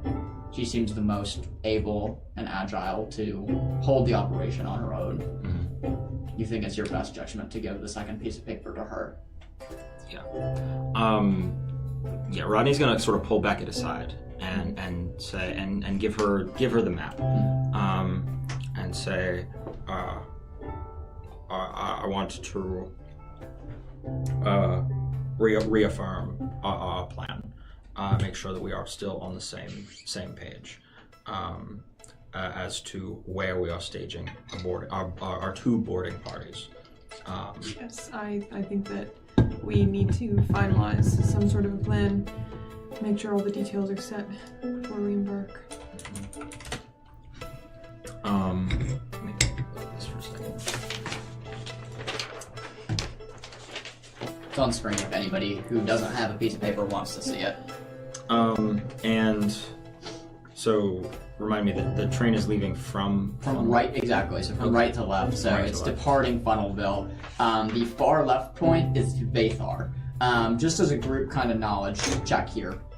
Vathar is a very new city that is built among the cliffs of Tarsus. So it's built in, think like the Grand Canyon, but think of the lowest points of the Grand Canyon. That's where it's built. It is a brand spanking new city. Like, it was just founded 50 years ago. However, after it was founded, it has been quickly the rise of Tarsus. It's become very, very fast in growth, and a lot of people are now moving there as it's a lot safer than like Solara. So rent is cheaper, homes are cheaper, and it's just growing exponentially, making sense that the train would be delivering high-value goods from Funnelville to a now prospering city. Bet W lore. And we want to attack before we get to the outpost, correct? That's up to you. Oh, that's up to me. Oh, That's okay. up to you. That's up to me. So on that midpoint of that map that you see, there is something that says Ye Old Outpost. It sounds like a building none of you are familiar with, if that's a small town, if that's like a general store, but none of you have heard of that. But it's up to you all when you do strike the train. Okay. And we can put 3 on a horse, up to 3. Yeah, is that you can right? put 3 on. Is myself, Ivy, and Victor on. Remind me how to say the horse's name. Oh, Lynantha. Lynantha. On Lynantha. Thank you. To start, and we will board initially, while you and Cram continue on for several miles to get ahead, and then stop, wait for Lynantha to catch up, and then board again. Probably about 4 miles. So we have a couple of minutes to board at the rear of the train and make space for the two of you to come on. Makes sense, yeah. And boarding at the rear of the train. That way we only have to fight people on one side instead of on 2 sides. Yeah, it's a short enough train. I do think that could be beneficial.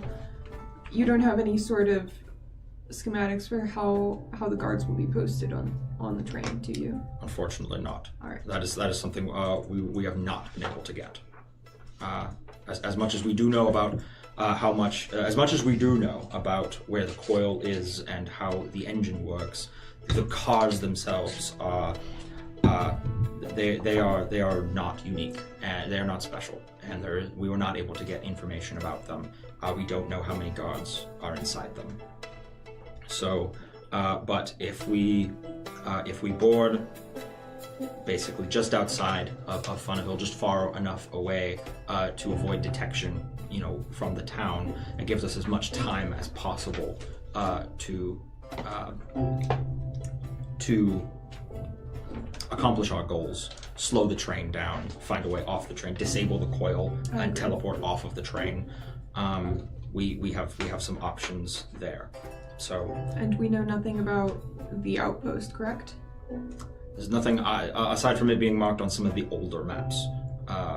There's very little we know about it. To my knowledge, there's nothing significant there. But it is a stop that the train is making. Yes, we believe so. Interesting. I agree. It'll probably be beneficial to board before that point. We don't know if there are going to be reinforcements or something at the outpost. With the outpost being not as big of a deal as either of the cities, it stands to reason there would not be as many reinforcements there, if any. If we have to get close to somewhere, I would rather it be there than either city. That could be a huge problem, trying to escape the city. Well, it sounds like we have an accord. Yes, I do think it's worth discussing, however briefly, whether we should attempt to board the front of the train and disable the coil immediately, so that those of us who are more adept in magic can better assist the rest of the party. I'm not opposed to that. Although if that is what we're doing, that is the most heavily guarded part of the train. So we will need you to board quickly. The three of us by ourselves will be sorely outmatched, and we will need you to get to join us as quickly as possible. It is a bit of a large question. Yes, a bit of a gamble. I wish I had more information. Let's bring Cram into this for a second. Cranberry, how long does it take you to transform in and out of horse form? Oh, like a couple seconds, probably. Maybe 2, maybe 3, maybe 2.5. Excellent. So, Lenantha, how quickly? She's already a horse. She just needs. Yes. No. Thank you, Cranberry. I understand that. Lenantha, up to you. How quickly will you be able to catch up to them and pick them up and then match speed with the train again? If they run out ahead. Let's look, sorry. How far? I'm sorry. What do you mean? How quickly will you all be able to get astride, Lenantha? How much extra space do we need to be able to accommodate and make sure that you don't miss the train? Oh, that's a good question. I can run pretty quickly, but to walking trot to my normal stride, probably 5-10 seconds would be nice. Between 5 and 10 seconds, so possibly 7.5. To get both parties on board, or simply to get on. To go from standing to running as fast as she can. How long does she need to be able to get both groups onto the train? That would depend on how fast they can jump, right? I guess. I think seeing what this horse is capable of, which is a frightening amount, I think that maybe we don't need quite as much margin for error as we had previously imagined. So how about we plan for you and Cram to go about a mile, maybe a mile and a half at most, ahead of the train, so there is very little waiting around, and we can, you can be joining us in a minute or 2 minutes or so. I think that would be wise. All right. I think the only question in that case is whether we are boarding the front or the back of the train. If we get you on board faster, then I think it is reasonable to board the front of the train. But we will need you to come in guns blazing, so to speak. Yes, we will attempt to have weapons in our arms and ready to attack at the moment we step on board. All right. So, sorry, DM question. Group B, Group A. Group A is getting on first. Yes. Got it. Okay, perfect. Yep. Got it. Yep. Group A being Rodney, Rodney. Ivy, and... You want to take Victor? You got it. Okay. Yeah, I want Victor. Yeah. Okay. And then what's the distance between the two groups of boarding? A mile and a half. Mile and a half. So still plenty of time for the horse to get up to speed and to pick them How up fast and is the stop. train moving? 40 miles per hour. Mile and a half going to be... I think when we did that AI calculation, it was 30 seconds for a full mile and 15 seconds for half a mile. So if that's the case, then it's going to be 45 seconds in between pickup for groups. 30 seconds for a mile would be faster than 40 miles an hour. Okay, maybe it was a minute. I think it's more like ballpark at 40 miles an hour, you're going to travel a mile and a half in about a minute and a half-ish, something close to that. Okay. The horse can run faster than the train, right? No, it can run 40 miles per hour top speed. And the train goes 40 miles per hour top speed. So this is interesting. I don't know if both parties can board the same car then, because no matter where one boards, we're gonna end up behind. I thought the horse could move at least a little faster. It can try if it's pushing itself. It can try. Knowing the horse's limitations is one thing, but like on paper, it's 40 miles per hour for both. Okay, so let's look at, is there a studying our maps? Is there enough of a is there a place we can identify that where there's enough of a bend in the track that the horse could maybe have an advantage there? Good question. Go ahead and make me a knowledge roll. Oh, I will give you. I'll give you it. advantage for this because you've been studying this for a really long time. All right, knowledge roll with advantage. If we had a teleport, That's a 19. that's pretty good. What's your advantage with it? Is that with it? Your That advantage? is. Yeah. Okay, sounds Yeah. good. Yeah. I get a hope as well. I get a. Oh yeah. Oh, thank you. You would know, right after the old outpost, the track has a huge bend that goes towards the southwest corner. So right after the first stop, it has a huge bend. Ideally, if you don't want to wait after it stops, there is a smaller bend in between Funnelville and the old outpost, roughly halfway in between. And it has a lesser degree bend, but still a good sizable bend that the train's going to slow down to probably 30 miles per hour to take the bend. Okay. Now, the outpost bend, it's going to have to go 20 miles per hour coming off the outpost. No, I still want to attack before the outpost. So, let's plan to board on either side of this bend. I did just have a thought. What if we were not to derail the train, but we were to put something, an obstacle, on the track to slow the train? They would either have to slow for the train to naturally push it off the track without derailing it, or fully stop to remove it and then continue.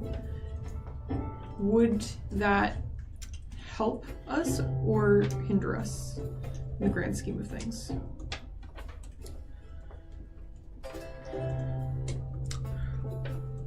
I think that makes it more likely for the entire train to go to maximum alert, and for our approach to be far less discreet than it otherwise could be, where they are not. This train moves faster than any horse, and there is some arrogance in that. They are not going to be expecting us to jump out of nowhere on a giant horse. I wasn't aware that we were trying to be discreet, but yes, that does. I mean, discreet in the fact that why would they be looking for a giant horse? They're not they will be caught completely by surprise. Whereas if we slow down this train, which I don't know, we'd have to put quite an obstacle in the way. I think that may end up doing more harm than good. Not to mention opens the upper. If the train slows down, other horses could catch up, reinforcements could get in. And why did we spend something like a whole hour last weekend getting this giant horse? If we could just slow the train down, that feels like it's not going to work. True. Is there an area along the track with foliage for us to hide our approach? Now knowing that we're trying to be somewhat discreet, it seems like it would be nice. Yes. Looking at this map here, very conveniently next to the bend where I want to attack the train, there's some heavy foliage that is shaped just such that we might be able to not be spotted right until we board the train. Nice. It's very convenient. Very nice planning on your end. Yes. I've been planning this for quite some time. Yes, I can tell. That's a brilliant course of action. Oh yes. Thank you very much. And for the first time today, you see Rodney blink. I've got that breakdown for you. For a 1.5 mile distance, it's going to be 2 minutes and 15 seconds between parties for the train going 40 miles per hour. Okay, so it was a little longer than I thought, but definitely more than like 30 seconds. Yeah, you got more than 30 seconds. You got 2 minutes and 15 seconds between each party boarding, just if that's helpful information. I mean, I think we're good, right? Mm-hmm. All right, a shuttle then. Yes, I think that we are as prepared as we could be at this moment. Well, shall we? Mm-hmm. Yeah, we should get there before we miss it. Yeah. As it's 5:30 now, meaning you guys are going to have to run, you're probably going to have to transform into a horse to carry more people. Are you willing to do that? Pull up beside Lenintha. Her turning her head to see another horse of her same stature. Sure. Proud and muscular and ready to rock and roll. As you pull up, Group A hops on one horse, Group B hops on the other horse, and then you are off to the races. As the sprint begins towards Funnelville as quickly as possible, you can feel the ground beneath you, the huge hooves of the horse moving at like an alarmingly quick speed as it's going very, very fast, that you guys are like moving 40 miles per hour closer and closer to Funnelville. Just to give you an idea, let's see. As you are rushing towards the southern continent of Tarsus, barely having time enough to grieve, you notice a couple of things on your travels there. The landscape shifts from meadows into open terrain once seen in the town of Dirt, and instead of dusty paths, you are met with these huge towering cliffs that overlook the red dirt plains of Tarsus and the mesa that lies kind of beyond that. The mesa quickly gives way as you are traveling for hours to a vast valley. You have all come across Tornado Alley, as most of you are seeing this for the very first time. These huge towering stalks of wind plummeting among this huge valley in between the cliffs, not seeming to pick any sort of direction, just moving from side to side. It seems like 7, 8, no, like just teens of 15, 16, just tornadoes about this enormous valley as you stand on the edge, wondering how any inhabitants live in this part of the valley. Suddenly you see it. In the eastern corner, built in between like a few walls of cliffs and mountain ranges surrounding it, lays Funnelville. These small inhabitants that lay down in here of this huge tornado valley. It seems like they are mostly protected for the most part as you kind of look down on this small village. You also know that most of these buildings, though, by looking at them, have some serious reinforcements in place, built and structurally sound, just in case one rogue tornado does get into the corner that they are in. Hopefully not too much damage would occur. And that picture is going for you on screen now. Wow. R. No, thank you. As you reach to the crest edge, looking down on the town of Funnelville, you are pretty good on time right now if you keep moving and clipping along to get alongside the tracks and then into your position, getting ready to board the train. You gonna continue, or is there any last minute pickups that you guys need to make from Funnelville? Rodney's gonna signal to Beckett to just keep moving. Sure. Right, we've come this far. I'm gonna lean up. I'm gonna turn my head around to Beckett on my back and be like, Beckett, can we stop and get some olives? I ran out of punishments. How about we pick some up after we are done with this very risky mission? Okay, that's good because I would rather go anywhere but there. I'm assuming those are the tornadoes that you're talking about. Yeah, they're cool, aren't they? No, they're horrifying. I really don't want to go over there. Are we heading? Do we have to head towards them? Yeah, as you Oh, great. Okay. as you see that, you can see one of the huge tornadoes kind of move probably 3 miles away from you, get closer and closer as it creeps towards you. You see, it looks like a fence flies off it in your general direction, kind of bouncing off a hill. You've never seen twisters like this, these huge things kind of maneuvering throughout the plain. As you look down on this little settlement, you know you must have to enter the valley to get to the tracks. I'm following the Lintha, feeling very insecure without my opposable thumbs to handle these tornadoes. As you all begin your trot down into the valley, into Funnelville, it only takes a few minutes before eventually getting down into the town, and then further than that, immediately speeding up once more to get to your place on the tracks. You notice the train shift once more as it's kind of now escaping from this tornado valley and escape into this dark red kind of dusted mesa as you kind of all move towards your point little by little. When we break off from the first group, Beckett is going to open a line of telepathy to Rodney so that she can tell when they enter the train's radius of non-magic Sure. stuff. So yeah, she'll just say, "Hey Rodney, this is a telepathic link. We should stay connected until the train is getting close to your location. So that should alert you to." Question. Mm-hmm. Is that just what I choose to communicate with you, or do you have access to It's just what you choose to Rodney's say. mind? Just choose what you Okay, say. gotcha. Mm-hmm. Okay. As that line of telepathy is established. What you all don't see as you rush to your part of the assaults that you're going to do, both Group A nearly getting to their point, and then Group B getting ready to the point. The train beginning to roll once more as a sharp horn whistle is blown throughout Funnelville. Crowds are around this train celebrating as it takes off. 20 plus guards line the rails and are boarding the train, heavily armored, as the iron steed begins to roll down on its maiden voyage to the southern part of Tarsus and to Bathar. As you all race the plains, trying to get to your spots. That's where we're going to take a break. nice. I didn't know that it was the maiden voyage. Now I kind of want to pull a Titanic and make it run into something. Oh my gosh.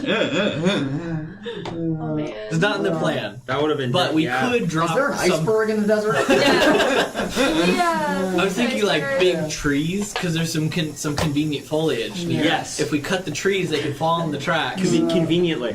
Yeah. Yeah, very convenient. I like Yeah. that. Yeah. I was imagining that the foliage has an alcove that's the shape of two large horses or something. Very convenient. We actually have. There's one tree that's already been halfway cut down and then abandoned, and it's about train stopping sized. There you go. Yeah, it's great. Very conveniently. Very convenient. It would take probably the equivalent force from one frog punch, probably. Yeah, to knock it down. Yeah, exactly. See, I see here on my map where it says convenient right there. Yeah, I found that on my map. It's great. Alright, y'all, we're gonna take a break. We'll see you in a few minutes for Train Heist! Break. Alright, guys, welcome back. Sorry, we were just having a time. You don't want to know. You don't want to know. We were just having What happens in intermission stays in intermission. Okay, so where we left off, you were all diligently heading to your drop-off point of where Group A will board first, Rodney, Ivy, and Victor, and then Group B will follow closely behind, roughly 2 minutes afterwards, Beckett and Crown. When Nympha is going to ride from point A to point B to pick up them, right, as it goes across the bend? Yep. Okay, perfect. As you guys kind of make it to the what you think is a good point from the initial station, and you are now in this huge kind of barren, it's not deserty here, it's more like cavernous as far as the huge cliffs and the large valleys. It's very mesa, a lot of mesas here, as it's kind of like the dirt is red. Still like very hot environment though, as it kind of stifly, as you kind of take a breath in from your nose. You can feel the dry desert heat here, as you are now roughly at the point where Group A should get ready to board, as you have probably a few minutes to set up.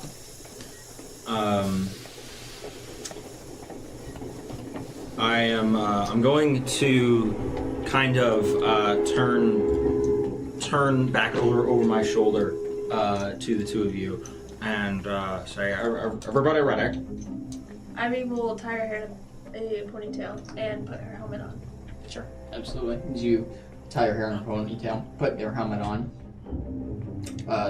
Then Rodney will reach out to you over the telepathic link and say, we are approaching the train now. We'll see you in a couple of minutes. All right. Best of luck. Then Group B, you're taking Beckett and trotting out down further the line, right? Okay. So following the tracks, you find the bend that they're kind of referencing as you keep going past it a little bit, roughly 1.5 miles down the tracks, and you get to your point where you're ready to set up. Is there anything you guys would like to do before gearing up for the train heist? How are you holding up, Cam? Very strong, actually. The horse's body, I've never transformed into a horse this big before. But this is a lot of fun. I actually really like this. You were really great at it. Good job. Thank you. I am a little bit thirsty though. Alright, well I can't feed myself water. Could you give me some water? You can transform out of your horse form now, because you're not going to be able to use your magic for much longer. Oh, you're so right. You're so smart. Do you want to get off my back before you fall down? Yes. Okay, great. Okay, I'm going to transform after Beckett gets off and do some limbering stretches. Touching the sky and touching my toes and making sure all my belongings are secure and my hat is on safe and I'm ready to go. Yep. As you are all prepared, you snug your hat tightly as you kind of stand on the tracks, kind of waiting. Yeah. Do you still have the beetles? Yes. I haven't heard about them in a while. I wasn't sure if they were still with you. The queen beetle's still sitting on my head, and I have 100 beetles in my backpack. Okay. They're all skittering around in there in a massive churning pile of legs.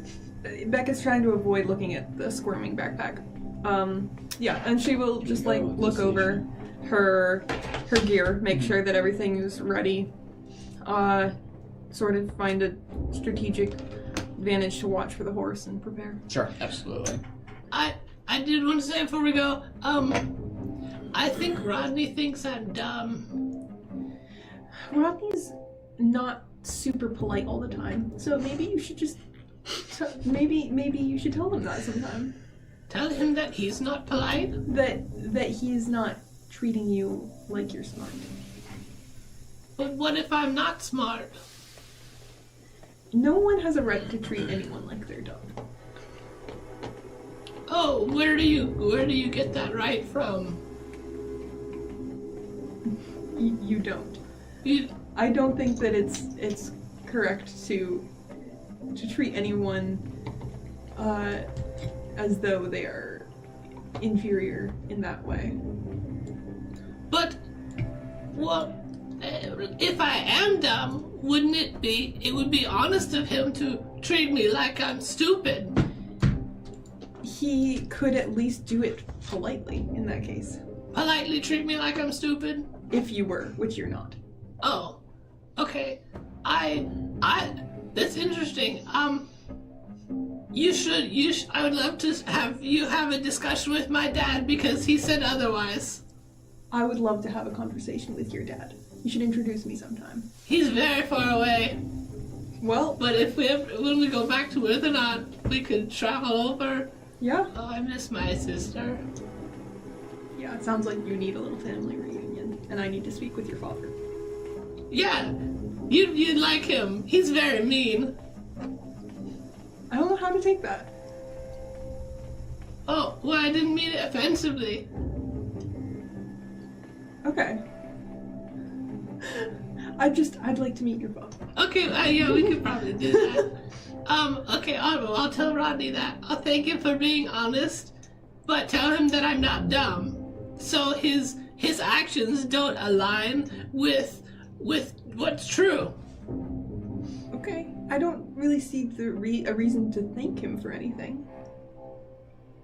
I think if he thinks that I'm dumb, but I'm not dumb, then he's treating me like I'm dumb, so he's trying to be honest and tell the truth with his actions. But I'm not dumb, so he's mistaken. But that's okay. We all make mistakes. All right. Do whatever you feel is best about that, Graham. Okay. All right. So As your conversation about family concludes, you guys, is there anything else you want to do? Okay. I'm going to take a piss. Okay, sounds great. And I would love to wash my hands, but I don't have any water and magic soap. Sure. I have a canteen of water, but I don't have any soap with me. All right. Oh, he's standing up. Water wash. That's okay. That's not good. I'm gonna raise my seat so I can see. That's not good. I'm sorry. That's not good. And the DM has to change position.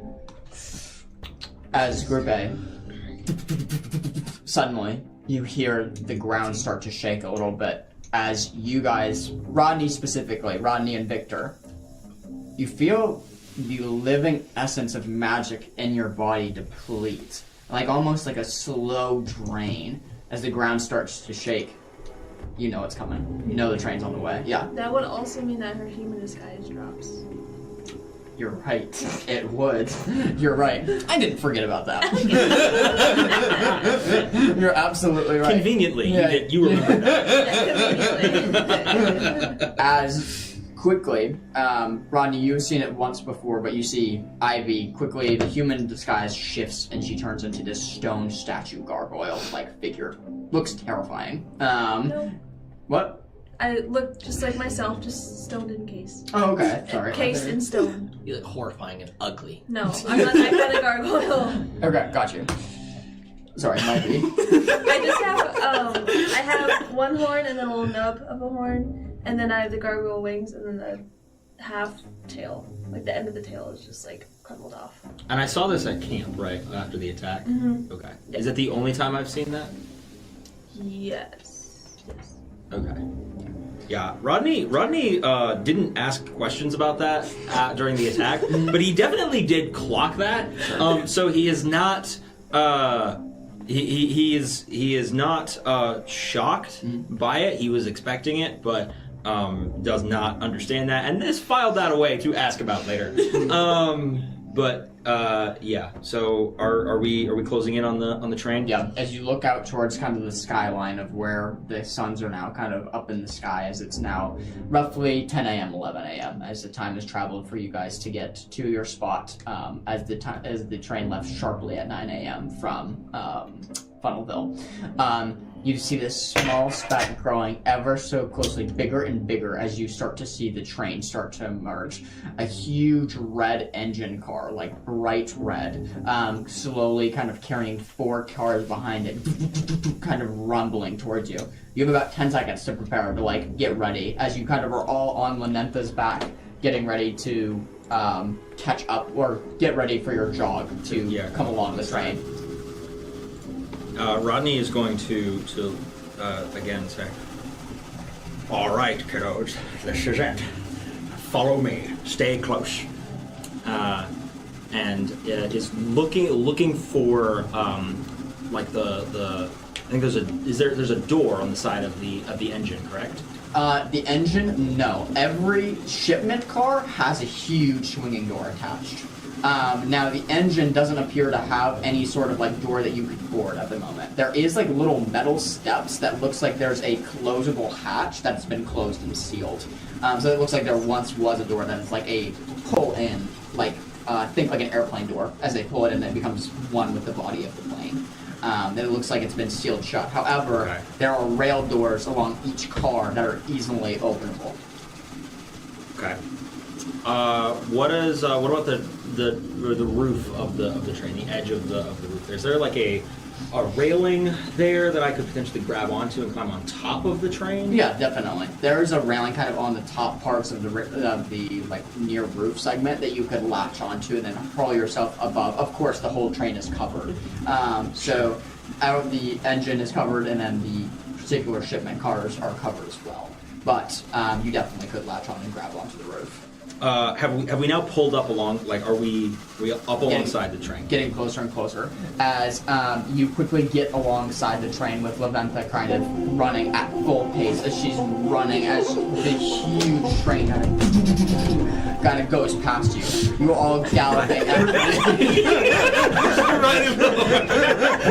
You're all galloping at full speed as you're pulling alongside this huge engine. It's much bigger than you thought. As you've been designing this for like 2 months, this raid, you have an excitement in your soul about this as you've been planning to do this. Suddenly you come up with it's going a lot faster than you think as Laventa's trying to like keep up as fast as she can. You gotta jump now. Rodney is going to sort of get his feet under him, like on the back of the horse, jump up and reach out with his tongue and grab the railing on the roof of the train and just like pull himself onto the roof of the train with his tongue, like just almost like Spider-Man but a frog.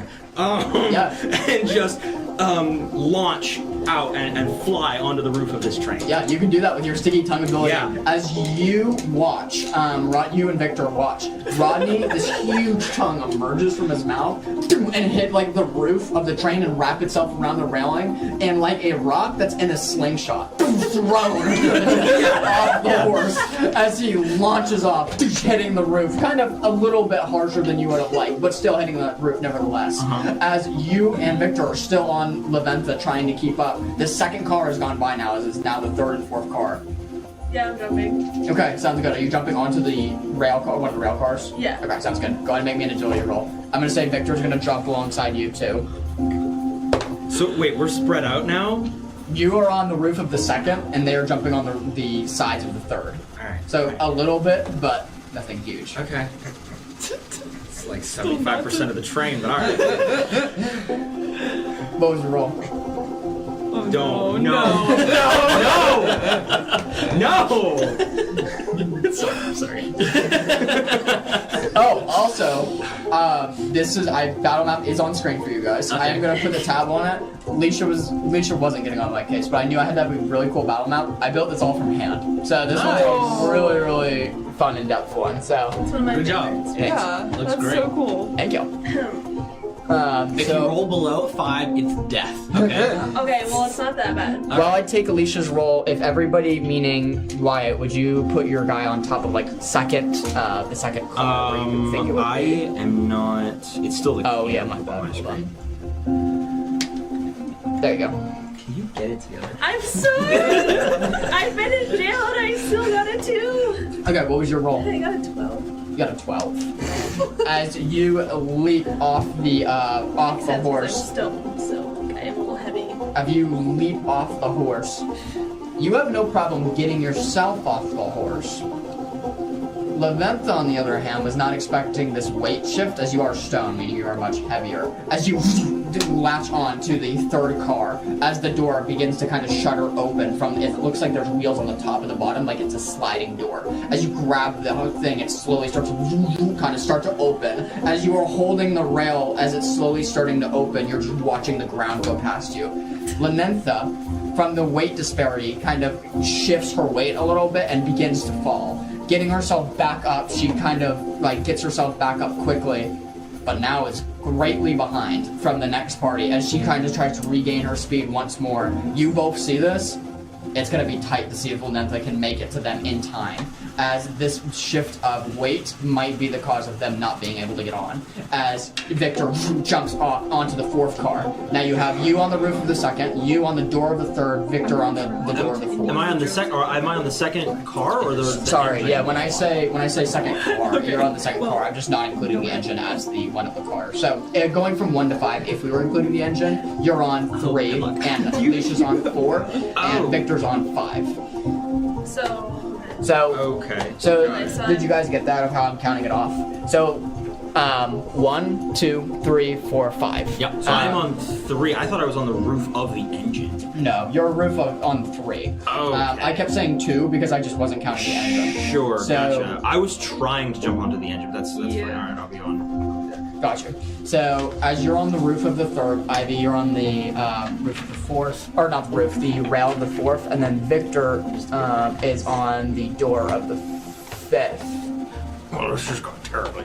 Is there a way for me to get rid of this?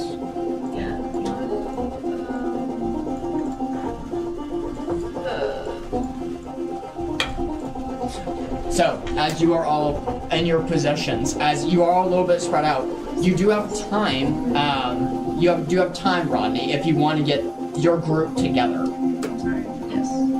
Sorry, give me 1 second. You're good. I'm sorry. It's on the screen. Did you this one? As they have all boarded, you're all waiting there when you suddenly hear the horn as you kind of look out to the skyline. Sure enough, a small little speck in the distance, growing closer and closer. You both are looking at it, getting ready. I would like to start sort of running to try, like, we can't in any way keep pace, but at least making the boarding onto the horse a little bit easier. Sure. Just try to start running to get as close to that speed as you can. Sure, absolutely. I'm going to spend a fear as you're starting to run.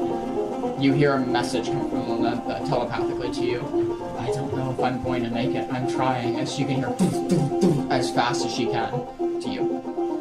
She can do that even though there's no magic.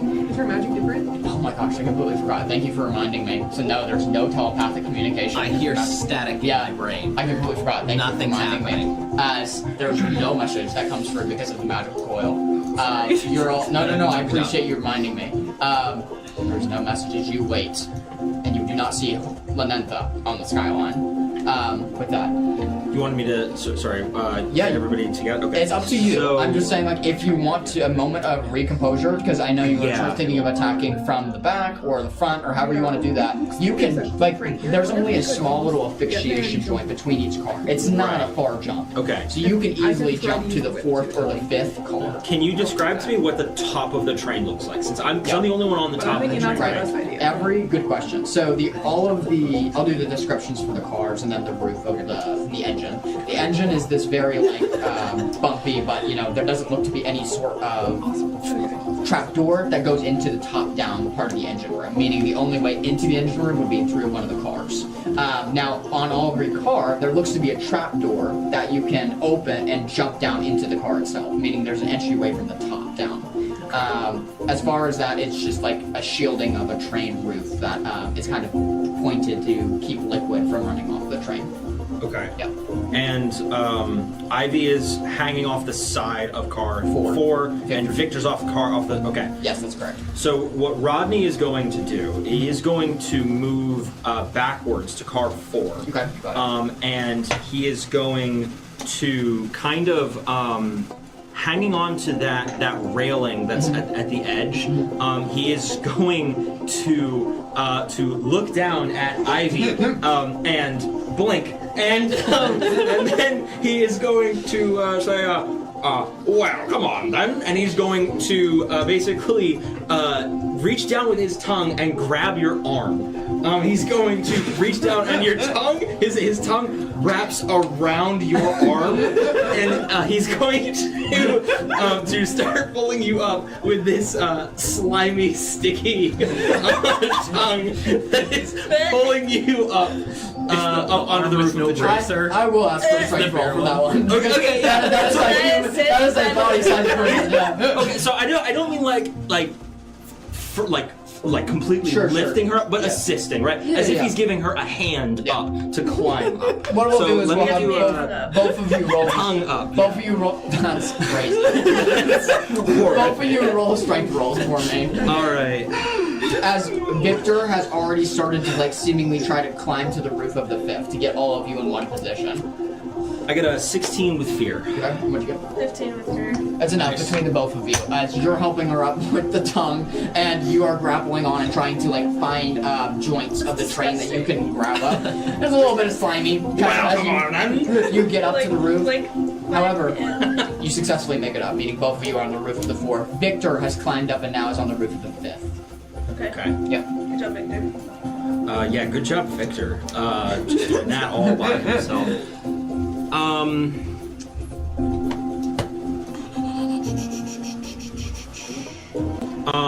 You got about a minute 30 till Group B. I am going to tell everybody. All right, follow me. We're going back to the front of the train, and we're gonna move towards the engine car. Sure. And specifically looking at the roof of the engine car, trying to find, is there any way I could get direct into the engine car directly? Good question. As Victor takes his leap and makes his way, now you are all on the roof of the 4th as you begin to leap your way kind of to the engine car. Go ahead and make me an investigation check, so instinct. I'll give you advantage, mainly you have quite a party with you, kind of looking around. As you are doing that, I am going to spend a fear. Being that there's been a lot of noise made from the door opening as one of you leapt on, and now all of you on the roof jumping from car to car, suddenly the door of the 4th that you were just on previously opens, and you see a very well-dressed soldier, a kind of like engineer. He has like these steampunk train goggles, and he looks up and he yells something like, you can't hear what he's saying because of how loud it is, but he's clearly calling for backup. As you see this, you immediately know, oh, we've been spotted. Yeah. And, okay, so how far I got a 14 on that with hope. Yep. On that roll. And which car we are? You're on the engine. You're on the engine, okay, and he was here coming out. He was out of the door that Ivy opened accidentally of the 4th. Got it. Yeah. Okay. So too far for us to really do anything to him, right? Yeah.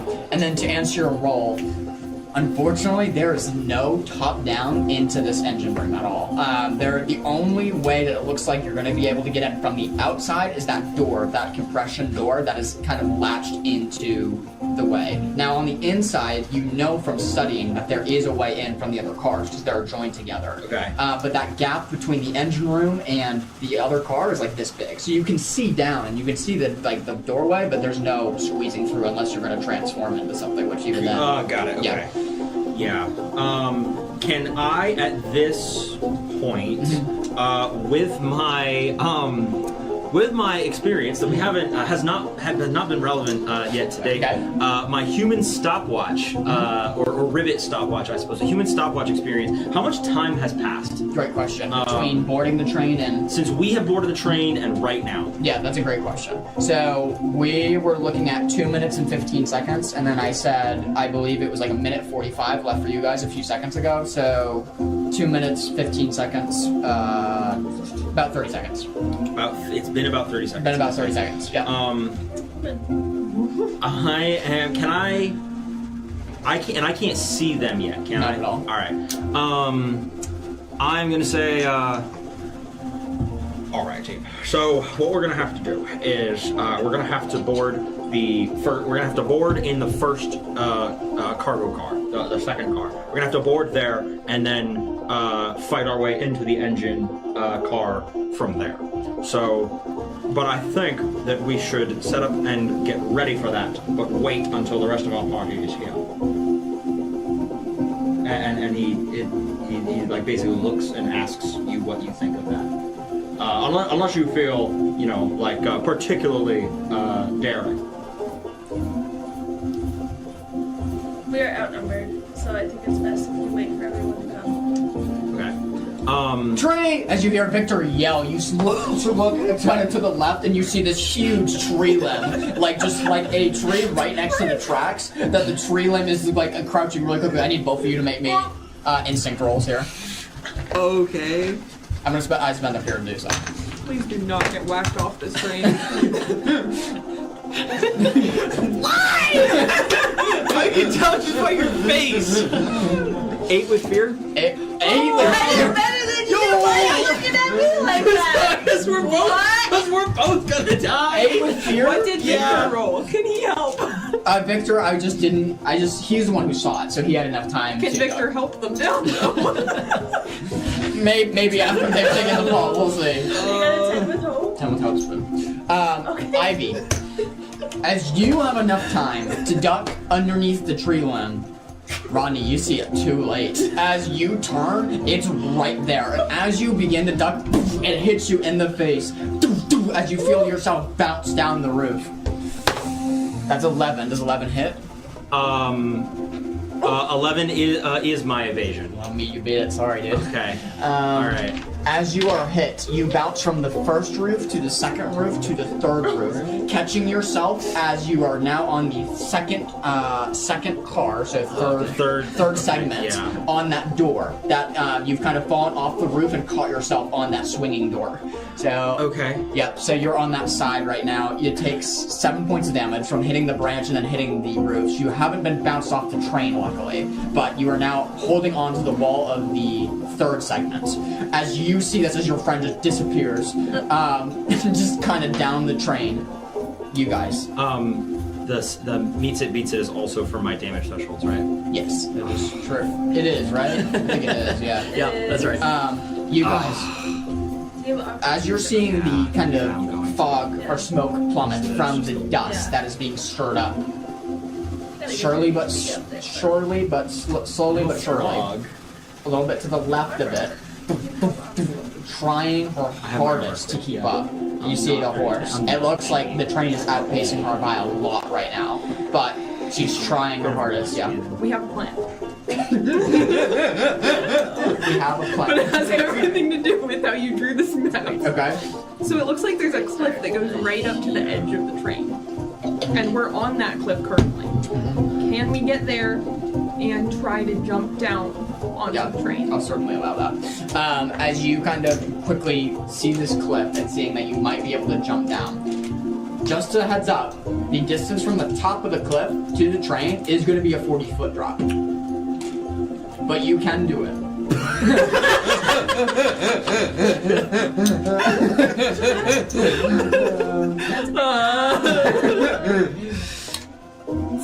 So, I mean, it's worth a try. But if it doesn't come immediately, I feel like we have to do something. But you can try. Does it require magic? Yeah, you can't burn. No, it's not. Sorry.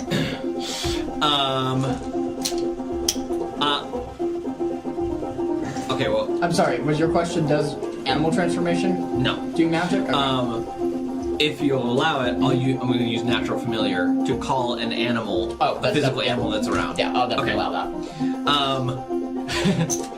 Hearing Beckett's plan, and then looking over the cliff, hesitantly seeing the probably 60-foot fall to the ground and a 40-foot fall to the top of the train. We can do this, Grim. We can do this. I trust you so much. I'm gonna turn around and look to see if I can find any large birds, eagles, condors, vultures. Go ahead, that medium to large size. Go ahead and make me an instinct check to see if there's any desert prey birds kind of flying about. We're all gonna die. Okay. Instinct. Oh, am I gonna do that? Nah, that's alright. We're good. Okay, that is 19 with hope. Nice. Serious.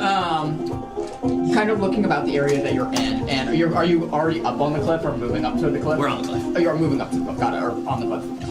There's a bit of cacti around, and a few feet away from you, like 30 to 40 feet, there's a particularly flat cacti. So it goes up, and instead of being rounded on the top, it looks just flat, perfectly perched on this flat-topped cacti. Looks to be this nasty-looking vulture. Skin is looks burned from the desert heat.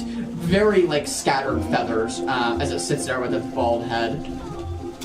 I look at it with an eye, trying to give it the vulture eye, and start flapping my arms like wings.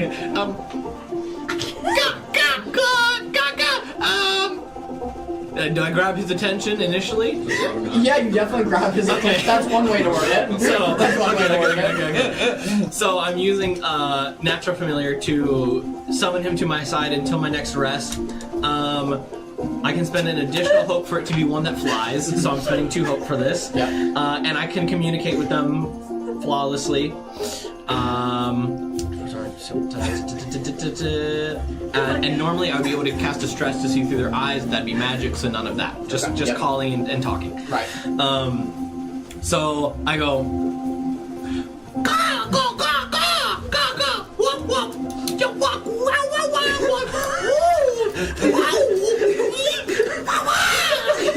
Tip your hat at it, showing the delicious bug on your forehead. No.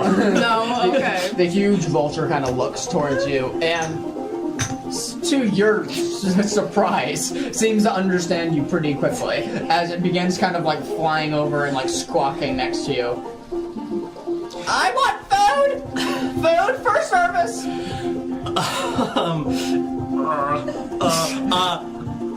Cranberries in the hand held up to the air.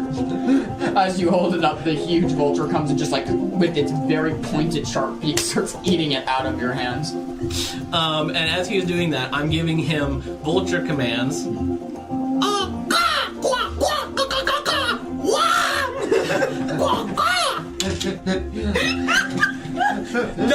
So in vulture speak, that would sound to him as, pardon me, sir, I need you to take us onto that train very elegantly and nicely, and then go down the train and see if my other compatriots or friends need any of your assistance. Thank you very much. Finger guns me. That means down the train to see if my any companions or compatriots need any assistance. Thank you very much. That's the... As you have quickly gained an actual affinity with this vulture, being that you've fed it and have used your abilities, you quickly have a friend who will do your bidding, and will be ready to carry. Is it just? It can only carry probably you or Becca. It can only carry one person. I'm fine. No, sorry. I was thinking one and then the other, because Okay. we're the same size. Yeah, I can do that. I can do that. And then it wouldn't be able to carry one of them, but it might be able to assist if need And be. then, yeah, I'm thinking a feather fall, Yeah, a gliding feather, down. Yeah, a feather fall ability. Yeah. Okay. So, as you two have gauged this now new fuzzy friend of the vulture now on your team, as it's some of his body just skin. It's just this tattered skin. You all still on the train are you're trying to hold on for dear life right now, as kind of you are on that third segment car door. Ivy, Victor, and Rodney, what are you all doing? Well, Rodney does, because he can see this vulture scene play out at this point now, right? He is proud of you guys taking the plan and then modifying it. It's still a double boarding party, and he's like, to himself, he says, hey, I'm a big picture guy, right? If we take that double boarding party plan, we go get together with it. I got this. This is great. So Rodney is pleased by this, but Rodney is going to get up and sort of jump back to his feet and run onto the second car and try to get a hold of that hatch. Yeah. And he is going to basically to pull that open. He's going to open that hatch and he's going to look and see if there are any enemies inside that the second car. Sure, yeah. The first car that Clarify he can't third get into. Sorry? To clarify, third segment, meaning from 1 to 5, this is the one that you were... Oh, you're jumping up to the roof of the third and then jumping to the second one? So because I got knocked back to the car number 3, Right. and then I stand up, Yep. sort of compose myself, move to the second car, and open the hatch. Okay, sounds good. Got it. So you're Can I jumping on the wall. Hop over and help him open up the hatch. Yeah, definitely. As you climb up, I'll say with your tongue again, meaning that's probably the natural use. Yeah, to get up. he like Spider-Man. He just Sure. like jumps and like just flies Sure. to this car. Yeah. Right. Absolutely. As you get to the point of like getting up to the top, and then you all now are on the second segment, first car. I'm just gonna say second segment, kind of opening, getting ready to open the hatch. You are like, Victor goes, "Are you ready?" As he's kind of holding what looks to be like a sword in his hand. Rodney draws his revolver that he got off of the good for nothing at the beginning of when he saved his room, and he pulls the revolver and he says, "Ready as I'll ever be." Yeah. As you hold your revolver, they Taking look my to great you. sword out. Yep. Okay, sounds good. Who's opening the hatch? Probably Rodney's done. Yeah. Like he's been leading. I'll be so helping far. if it's coming. Yeah. He's Okay, sounds You good. got it. open it up. He's there. Let him do Yeah, it. as you grab the hatch and open it, it flies open on its hinges, and now it's just like a flap that is kind of the wind is bouncing into. You look down and you can see just enormous amounts of cargo, most of which being sealed crates, so nothing like obviously evident, but a lot of cargo. And then suddenly a stirring movement down below of the deck of you hear several people starting to like get up.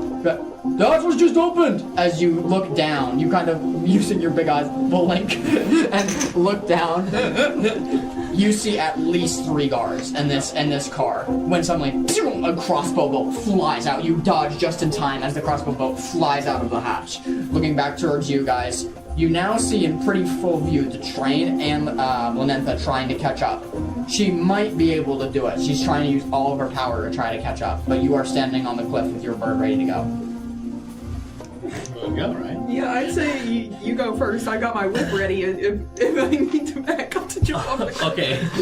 So, I've got the condor perched, holding onto my shoulders, and like a backpack, I'm running at full speed, holding onto his toes, with my face set like stone towards the edge of the cliff, terrified and a little bit teary-eyed from the wind as you pass me, I'm just going. and I'm trying to smile back through my fear as I'm running, and then take one giant leap of faith, tucking my legs up to my chest as the condor spreads out its wings. I start to glide down to the second car, seeing a crossbow bolt whiz up into the air, looking back down to the hatch where it came from, seeing everyone else gathered around it.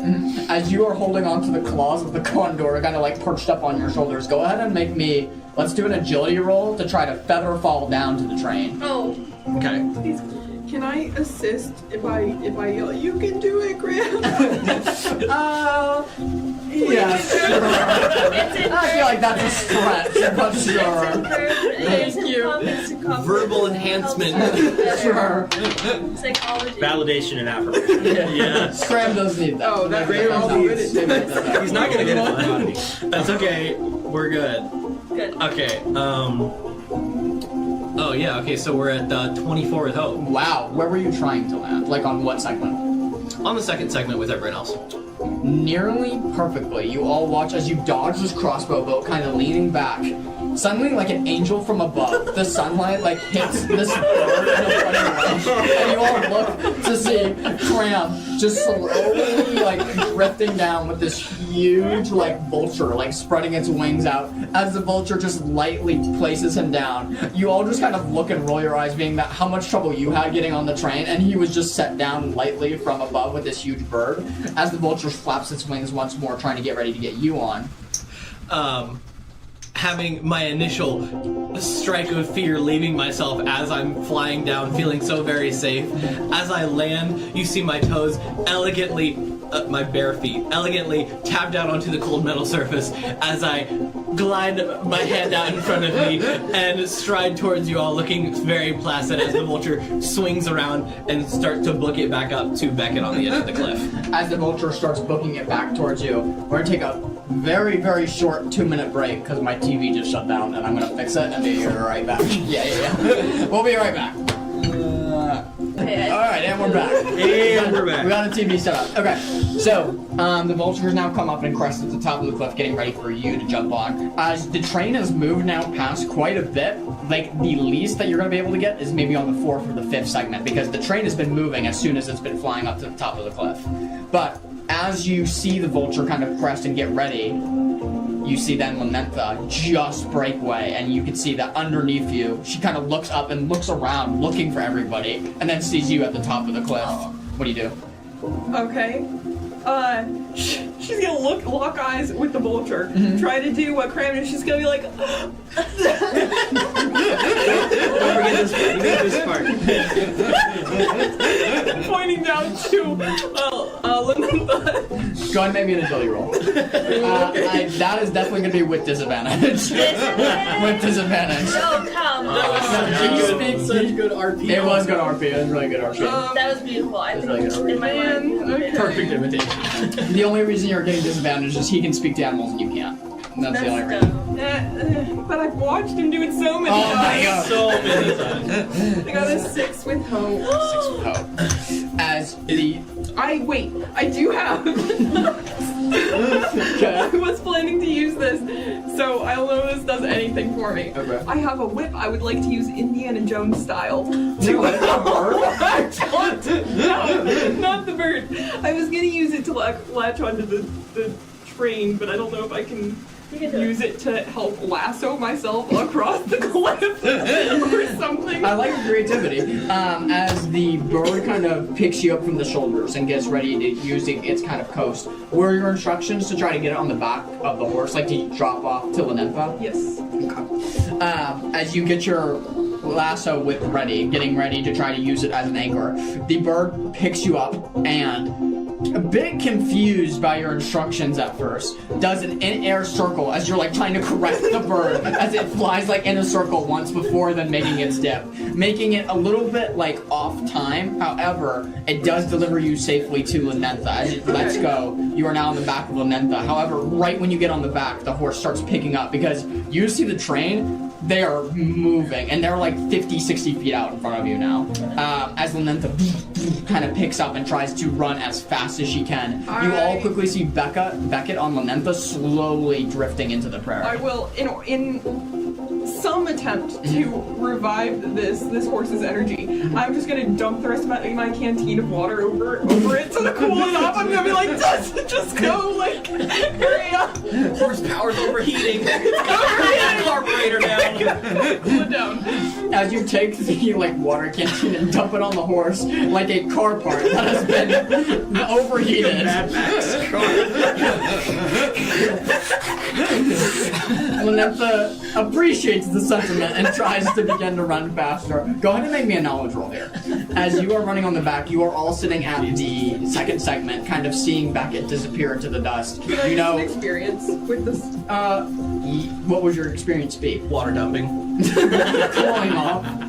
What would your experience be? Knowledge gained is power earned. Oh yeah, definitely. That's a very relevant one here. Okay, that is 20 with fear before the experience, and then that's 2, so, yeah. As you have landed on the back of Lynetha, you can see that the muscles of those horses are bulging. She's been running for as fast as she can for probably, I would say at least like 30 minutes to an hour.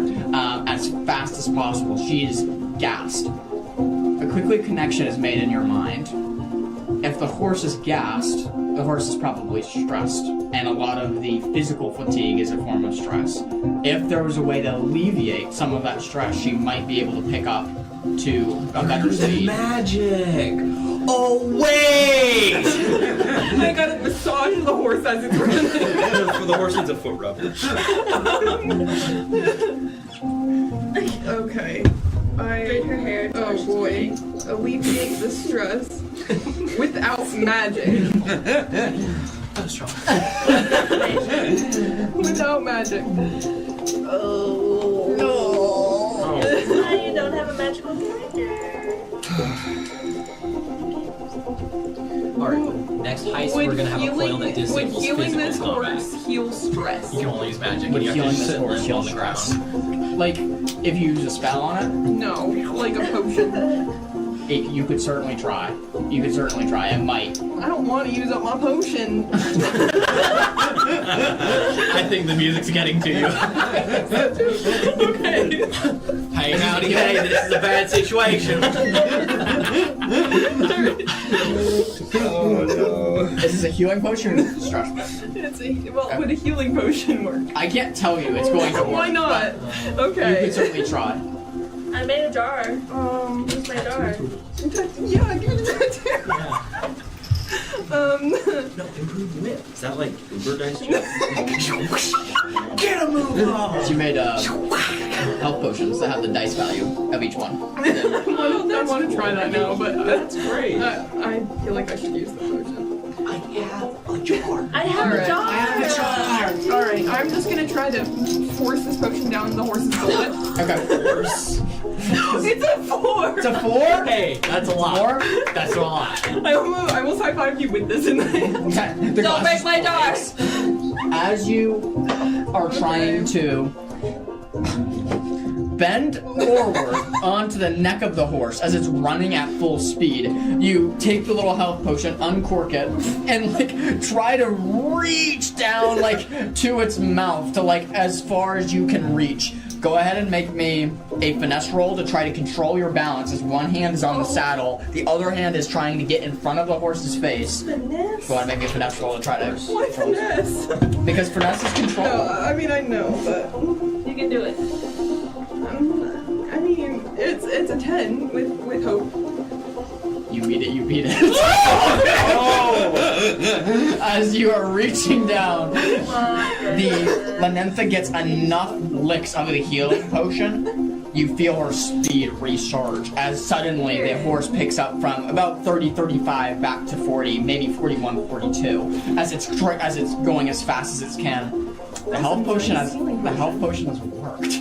As some of the muscles has cooled off, it's given her enough power to keep running, and maybe the cool water too. But mostly the healing potion is it's trotted up and is able to catch up. As you are all watching, kind of waiting to see what's going to happen with Beckett, Lanentha's gaining speed on the train. She's getting faster and faster until suddenly you are right next to the 5th car, the last car segment. What would you do? When I start getting up close, I would like to try to stand up on the horse's back, like surf style, with my whip in hand, Yep. and try to whip like Indiana Jones style, like lasso onto. Is this a braided whip? Like a braided cord? That's what I'm imagining. I'm sure. Okay. It is now. Absolutely, it always was. Okay, that's good.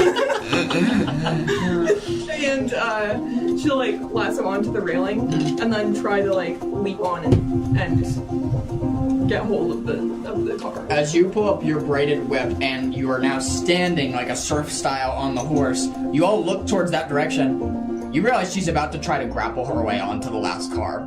Can I go over? Yes, Can I you can go over. To help lift her up. As Ivy, you're kind of jogging from the rooftop, but from car to car, and you make it to the last one. Go ahead and roll me a finesse roll. I am going to give you advantage if you want to assist her. Yep. Okay. Ivy is assisting you, trying to pull you off Lanentha and onto the 5th segment roof. Did you give us rally? No, not yet.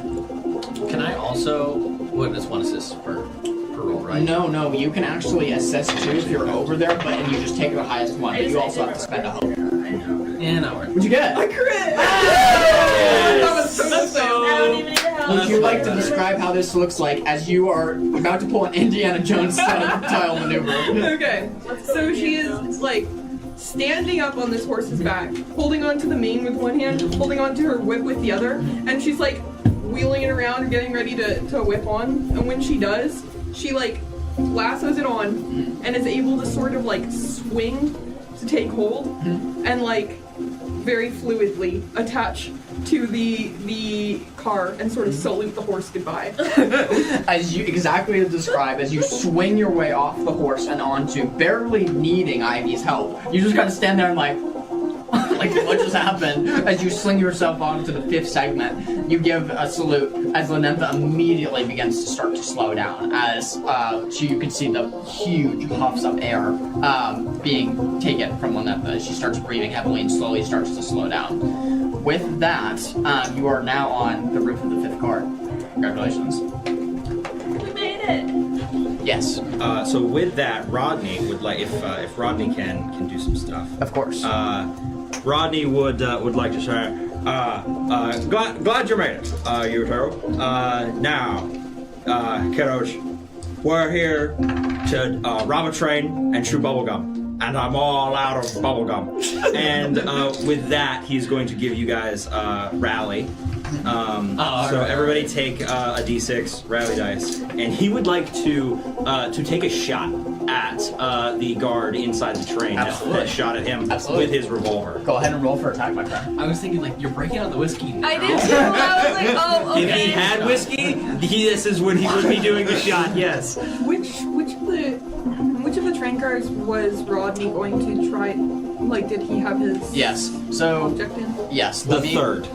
Yes, let me correct that because when I said the 3rd, I was talking about only the cars, right? So it would be the So it'd be the 4th segment, yes. correct? So Yes. yours would be the 2nd segment, and his would be the 4th segment total. Because I was only counting the cars, I wasn't Right. counting the engine room. So we're actually in the right spot.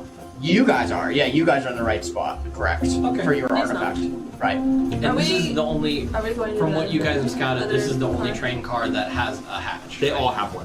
They all have hatches except the engine car. Oh, okay. Yeah, Okay. yeah. Which that probably has a door And somewhere on it. there are doors in between every car. So you can go. The cars like right up against each other, and you can go from one directly to another. Right. But the engine we can only get into from the first, From the inside. second car. Yeah. Which is why we're going in that second. So yeah, let me make that attack roll. Yeah, go for it. That is a 14 with hope. We're doing hope.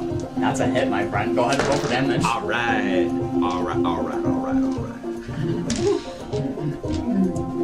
That's a 13. That is a 1 and a 2 on the dice. Okay. Do you want to describe this as you pull out this revolver? Yeah. Basically, he pulls out his revolver and is just looks down, sort of closes one eye, and with his big eye just like takes a shot at the chest of this guy who took a shot at him. With precision-like aim, as you take your revolver out, as your first shot, you kind of line up where you think it would go, and shoot through the neck of one of the guards. A huge blood splatter hits the wall as you completely killed one of them. As you aim successfully, and as he drops down to the ground, you hear the guards begin to like yell to each other once more. I'm going to spend 2 fear. As you've taken your shot, the door opens on the car, the side door opens to this car that you're now on the roof of, and you kind of see that there's a few people trying to scale up the wall onto the roof where you all are of the second segment. They're trying to scale onto the roof. Correct. From the side door? Yes, correct. Okay. So they're here, to give you a visual picture, they're here. The one you just shot is here. Dead. Yeah, Shot I'll him dead. just remove him. I need By the way, that. you're in the wrong spot on the map. No rush. Where am I supposed to be over there? Where am I I? think you moved. Did you move? I know. Like, you everyone. Yeah, that is You almost haven't the moved worst yet, but do you Oh. want to start moving to the Yes. second segment? Okay. So you start running over to the second segment, kind of making your jumps and leaps. With that, it is your guys' turn, as most all of you now are on this car, seeing these 2 guards seemingly trying to scale the wall of the train, getting up to the roof with you all. You all have a good chance because you're looking over them, so you have a chance where you can strike pretty well. Given the day's events, Ivy's not very happy, and she wants to have one successful mission, so she is getting this stupid whatever they need. She is becoming enraged, Rage! Oh, yeah. Rage! Wait, hold on. Just kidding. It's called Unstoppable. Same idea. Yep. So it's once per long where I was to become unstoppable. I gained an unstoppable die at level 1. Right. It's a D4. But it says at level 5, it's a D6. So I still think I use a D4. Correct. Okay. So it's after I make a damage roll. Right. Do that action damage. Right. And you get physical resistance, right? So I reduce the severity of physical damage, and then I add the current value of the unstoppable die to my damage roll. Nice. So for the one that's crawling up closest to me, actually in the back, I'm going to see if I can kick him down. Sure, absolutely. Go ahead and roll for attack on that one. I have given up on my dice. I watched him get good rolls, so I'm using Demi Is that Play. digital? Didn't get a Okay. good roll. What? What'd you get? Oh, you got. No, that was me playing. That was me playing around with it, but I'm doing it now. Oh, Okay. Yeah. And also, which one are you trying to kick off, right? Because there's The two one of them. that's right next to me. Got it, okay. That's crawling up. Okay. If I can figure this out. Okay. I will cry. I just crit! You crit? I just crit! Without rolling damage and stopping him, because he's probably going to fall off. How do you want to do this? Because it's a crit. Allow me to find my What? kind of like swing my leg so he hits the other guy that's also climbing up on the train. Okay. And like, give me more of that. Okay, Swinging so, your like- leg, how is that hitting? So I'm kicking down on him, Right. and so he's going flying towards his friend. Okay. Why don't you roll me a 1d20? Okay, This is for the other one. This is not for Yeah, the yeah, one yeah. that you're going to kill. please get me a good roll. I will start crying. 16. 16. As you swing your leg down in a kick, almost like an arc motion, as one of them loses their grasp, he flies into the other one with enough oomph from your kick to land him into the other one. The other one immediately loses his footing and then drops into the dirt. One of them is for sure dead, the other one unsure, but he's certainly not getting back on board as you see them drop into the dirt and roll. You all have the car hopefully to yourselves now. Yeah, Rodney's gonna drop through the hatch. Sure. And ensure there's no one else in his car. Sure. You kind of slowly move through the hatch, checking, making sure nobody is in the car first, and then dropping down. It's a little bit of a drop. Doesn't appear anybody to be in the car other than you. A couple things that you notice now that you're in the car, though. Each car is separated by a door. Think of like a train slide. If you guys have ever been on a train before, there's like sliding doors. Same thing here. Each car is separated by a door that leads to the next segment of the train. There's no window pane on these doors, meaning no one can see through to the next car. They're just like wooden sliding arm doors, essentially, that's blocking each one. Between each wooden door is an asphyxiation point that's holding the two cars together, and that's you have to make that jump. It's the same jump size as you were on the roof, so nothing you have to roll for. In this car, a load of cargo, especially unmarked cargo. There doesn't appear to be anything inherently valuable looking about this car that's visible to the eye. As you drop down, just a lot of boxes, a lot of sealed goods. There looks to be some like food in the corner, and some cannonballs and carrots. It seems of actually common goods. You, being studied this, know that they're hiding something purposefully amongst this cargo. However, it's going to take you some time to figure out which one it is and finding it. And especially trying not to make noise, as some of the train is alerted by your presence. Mm-hmm. Are you all dropping into the car? Yeah. As you all Yeah. drop in, Come on in, kiddos. you all drop into the car, you see all the same thing described in front of you. You know you're working on limited time, being that, remember, a few minutes ago, one of them did see you from the fourth segment, I believe. Fourth segment or third segment, one of those. Yeah, One of them I did think see it you. was the Okay, yeah, Ivy.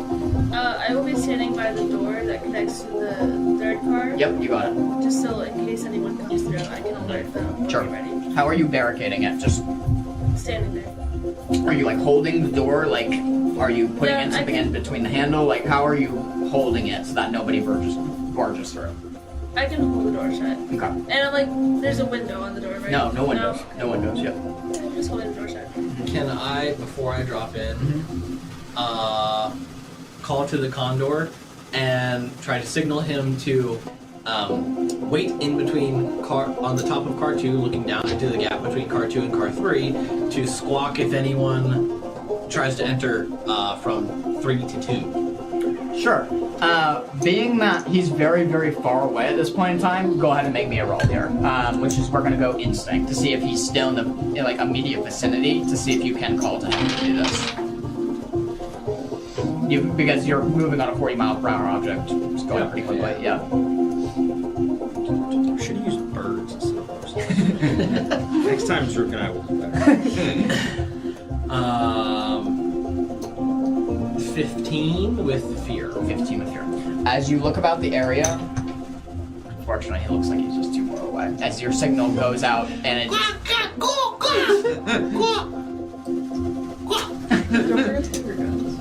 Do we get the translation on that? It would be very marvelous if you could turn around and turn your tailfeathers around.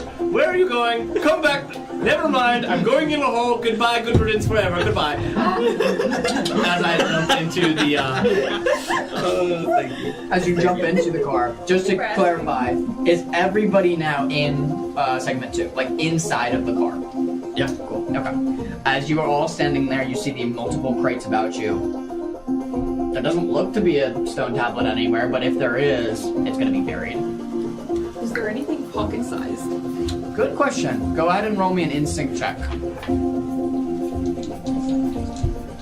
I have to look at what I designed. Wait, is that a...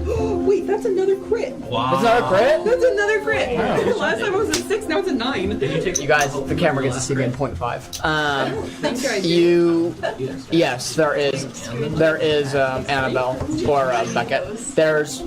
Unfortunately, everything is in cargo except 2 things that could be pocket-sized. There's a crate full of carrots, and there's a crate full of grapes, both of which are on the map. And there's also in the corner a crate full of cannonballs, definitely not pocket-sized, but This one's like high quality stuff. high value. So there's a crate of carrots, crate of grapes. That's the only thing that'd be pocket-sized. Everything else is in large to medium-sized crates. I'll pop a few grapes in my mouth, but... Okay, sure. Yeah, Rodney is also gonna pick up like a grape or something, kind of toss it in the air and like catch it, right? And say, all right, guys, we need to disable the train first, loot later. Let's have 2 stand guard at the door while the rest of us try and get into this engine compartment. You got it. So that's you and how about Victor?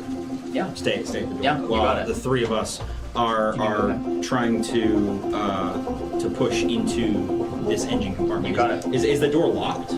Going up to the door and kind of like swinging it a little bit, doesn't appear to be locked. It looks to be unlocked. And it's the same as the door on the other side of the car? Same exact one. However, you know as soon as you open that door, it will be a jump across and then another door that you have to pull open because there's doors in between each car. That way it's not exposed to the outside, right? Yeah. So as soon as you open the door, you know they'll most likely hear it. Yeah, I'm gonna rip those doors open and cross, revolver in hand. I will take marching order here because you're leading the charge and then you 2 are following him. I can do second? Yeah. Okay. Yeah, I'll go second, and I'll make sure that Rodney's like steady as he's going across this gap. Thank you. Sounds good. So And we got just a reminder, we do have these. Rodney. Oh, yeah. We're gonna need them. Yes, Beckett. I think so. As we go across the gap, we're getting to the other door, right? The opposing door, Yeah. which is still closed. Yeah. Cram's gonna go up, and I'm gonna cast knock, which is not a spell. I'm going to go up to the door, and I'm going to knock on the door, and motion for you to have your revolver at the ready, as I have my crossbow. Yeah, I'm basically gonna hold the revolver at head height, just basically where the door is gonna open, expecting to shoot whoever opens it in the face. I'm gonna face shoot somebody. So you got head, and she's aiming for like gut, and I'm aiming for crotch, and you just got 2, 2, 2. I'll go loud, you go loud. You load up with your revolver, and then you're 2 with your crossbows, as you and Victor are standing at the door, just watching them get ready with this elaborate assassination plot. Just when whoever opens the door is about to get loaded. And suddenly, you and Victor,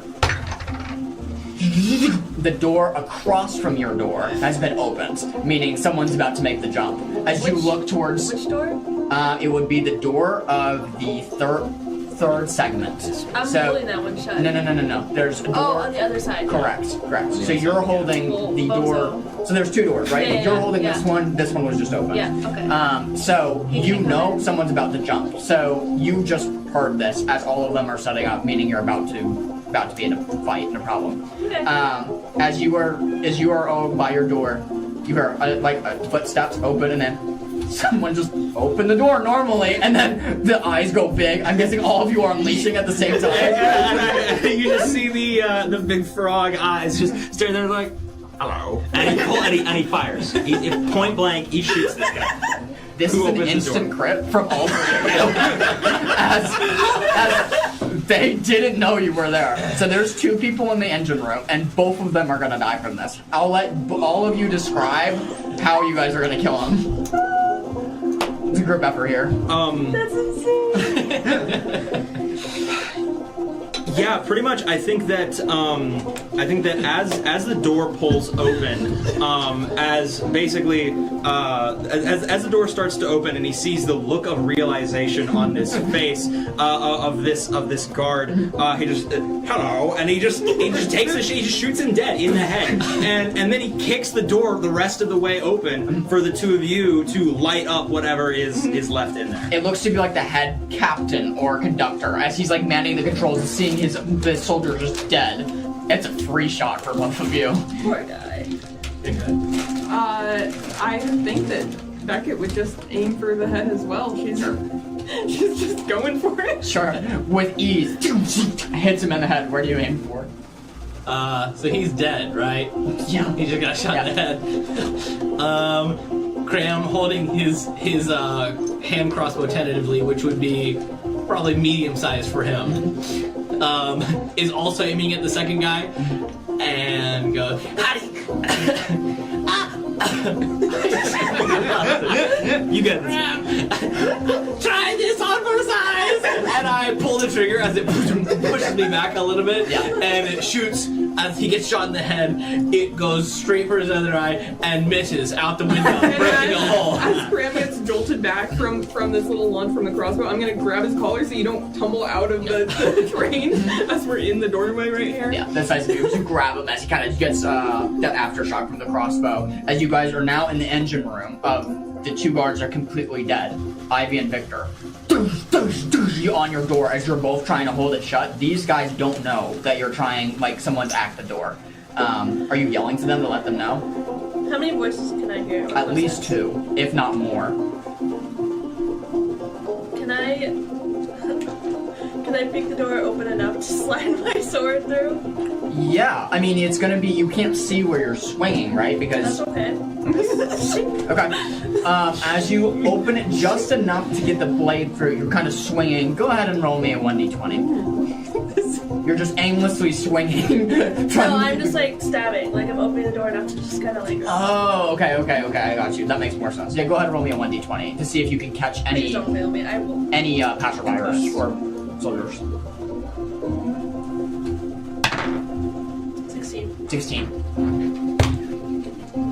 Judging by the sound and trying to judge where they are, because it can swing, since it's on like a rack, it can go both all the way to the left and all the way to the right. So there's two positional points that you can maneuver this door that they don't know where you're going to swing through. You pick one of the points on the left, judging by the sound. As you move it closer to you, stab back out and swing the door in place. Blood drips from your sword. You have a hit. Let's go. Go ahead and roll for damage. Very nice. Go ahead and roll for damage. Let's go. Okay. This is just a successful swing of your sword, yeah? While you are doing that, while you're rolling for damage, I'm going to come right back to you. You three have now just entered the engine room. Controls, machines of things that you have no idea what is going on. You have a little bit, but seeing it all for the first time and seeing everything that's not a blueprint, you're just like overwhelmed with the amount of machinery here. There's 4 levers that are all in different positions that look like it might make it go and stop. There's like a horn whistle up at the top. There is just an amount of gauges that are so insane. Like there's like 8 or 9 gauges. All of them in different, measuring different things that you have no idea what they're measuring. I would like to whip out my journal where I copied down the schematics and just try to find the magic coil thing. Sure. Go ahead and make me an instinct roll. What's your I damage? got 19 with fear. No damage. Can I use an experience again? Oh, 19. Okay, so you just... Is it a 2d12 for your sword? No, it's a 2d 10 plus 5. Okay, and you still got a That's 19. your Oh, wait. attack roll, though. That's my attack roll. Hold on. Sorry. Okay. 5 plus 1. Okay. We'll fix this. Okay. 23. 23 points of damage. Very nice. Doesn't kill him, but it certainly hurts him. It's an Okay, enemy. and then... Can I use an experience? Yes. With this? Yes, you can. Okay. Good job. As you've written it down. Very nice job. Is that what Good step. Good suit. Oh, I thought there was another quick crit for a second, but it wasn't. Okay, well, still really good. 21 to hit. 21 total. Looking about the area and then the notes that you had jotted down of the blueprints that Zaruk had scattered around his home, you quickly realize that there is a small passageway, the size of it's almost like a little vent that you have to scooch down in that leads to the central machinery of the engines that is making it go. Meaning this is like someone who would crawl in and cool down the engine or fire coal in, and it's like this little crawl space that you have to dig your way through to get to the most heated part of the engine. Since I am so small, is it a little bit larger for me? And It is, yep. Easier for me to maneuver? You Okay. definitely could. Quick note, as you kneel down, you notice it's so hot coming from this vent, meaning you only have a certain amount of time to get in and get out before you become extremely overheated. As you begin to start to crawl your way, I'm not making you in, just starting to feel it out, you're talking 120 instantly, as the wave of heat is hitting you from this is like a little air vent from the central engine output. Who engineered this thing?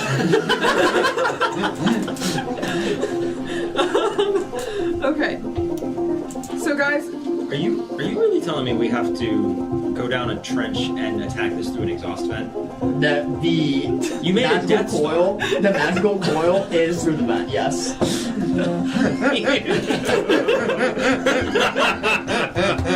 I see you. I just want you to know that. So I'm gonna turn on my ion blasters. all right. Just set my revolver to stun.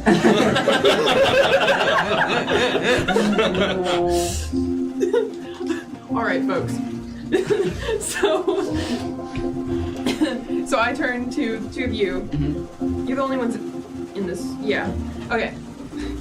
So I'm going to try to get that coil. I don't know if there are going to be guard reinforcements, but you guys think you can manage without me?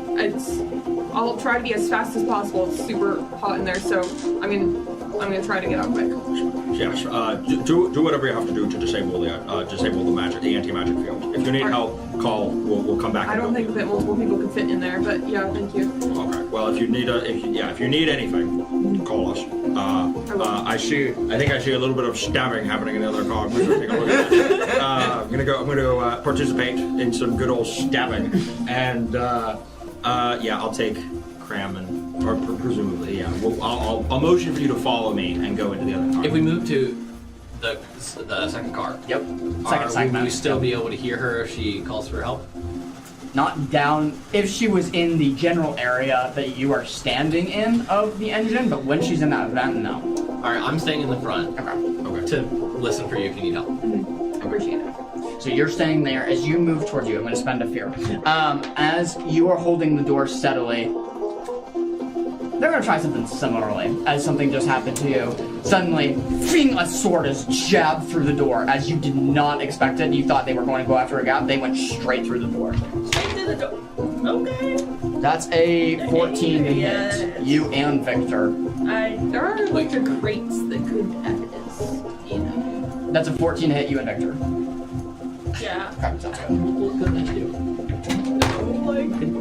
That's a broadsword. So that's wow. Just making Oh, no. around. That's 20 points of damage. As this broadsword is stabbed through the door as hard as it can, impaling you. You are running and see suddenly Ivy fling this door, or this sword, insert its way through the door and then into Ivy's rough statue-like skin as it stabs in and is pulled out. 20 points of damage to you. As you quickly kind of like holding, you're like, oh, this might be a bigger fight than I thought. Are you starting to move your way into the vent? Yes. Before I do, I'm gonna just take the last check at the diagram and try to memorize it as best as possible, so I will have like no pauses while I'm in there. Yeah. As you begin your crawl through the vent, I won't make you roll for it, but you notice the heat come up and just get hotter and hotter, as until like it's about like a few second crawl before you make the central little shaft of the engine room. You can't even stand up all the way. You have to almost like kind of duck. It's enough to like. How tall are you? I'm 3'6". Oh, okay. So no, it does. You are able to move. Okay, I was concerned. The ceiling's about 4 feet. So as you kind of stand up at full height, it's only like a little 4-foot chamber to just hold the engine, and then have all of the heat coming off of it out of the vent. And now that you're in this room, you see there's like another vent that is out to the front of the train to try to ventilate this hot engine. As you see the engine and the pistons firing back and forth, you see it. The magical coil. It looks like a spring-like structure, almost like several springs kind of tied together, and several magical elemental runes kind of establishing it and tying it together with lever bounds. It's very like misshapen and it's very weird looking. However, it's unidentifiably the coil that you're looking for. Or excuse me, unidentifiably. It's definitely the coil that you're looking for. Okay. Well, not wanting to waste any time, Beckett is going to try to just like grab some loose cloth to like cushion her hands so that she doesn't burn herself touching the metal or something. Right. And she's just going to try to yank it out. Sure. As you grab some cloth, go ahead and roll me a strength roll to try to yank it out. Okay. I don't know your strength roll. Okay, wait. I miss Aloe, but I think it's still fine. What's a 19 with hope? 19 with hope. As you grab kind of with the wraps and kind of grab it up and yank it out, there's a few sparks that fly kind of off the circuitry as a huge smile grows across your face. You got it out. Nice. You've broken it. It's completely broken. I'm gonna spend brief here. As you have broken the central part of this train, suddenly everybody rushes and jumps forward. The train immediately starts gaining speed to an unprecedented amount. As you all slurch forward, you are now going 50, 55, 60 miles per hour as it is flying down the tracks. You are like bouncing your head off of all the parts of like the air compartment as you can feel the train going faster and faster and faster down the tracks. As you're holding the magical coil, the train is just flying. As you are like trying to hold the door as it's just flying. What do you all do? Cram, grab the brake! Sorry, what is it? I said, Cram, grab the brake! I'm standing, and before me there are 4 levers, all of the same size. I'm intuiting that the brake might be one of these 4 levers. Do any of them look more brakish than the others? No. I'm going to start with the left one and pull the right one. Great. Oh boy. As you go up to the We're all gonna die. leftmost lever and pull, you kind of hear it finally rest its clicking point. I'm guessing that you've already made your way down into the, like, starting to make your way I'm back. attempting to, yeah, and I'm also reaching for my journal so I can find the schematics Yeah, and the figure brake. out which the brake is. Go ahead and make me an agility roll to see how fast you're moving down that vent. As you pull that first lever, suddenly behind you, you're as your eyes get wide and kind of look back, suddenly you see this growing fire coming off of the engine as it's getting like trying to ingest more coal into the engine part to go faster as this first lever has been pulled. The temperature is rising now from 140 to 160 to 170 very quickly. What's your agility roll? It's 14 with hope. 14 with hope. You cooked her. I have a question. As you are making your way down this air vent, you take 37 points of damage.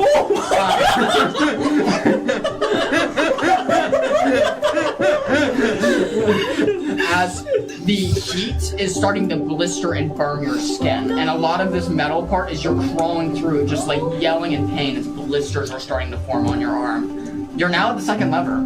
So, I think I might have noticed the yelling coming from and more heat emanating from the hole that she crawled into. Screaming. Yeah. So I'm going to very boldly make the decision to move that lever back. Sure.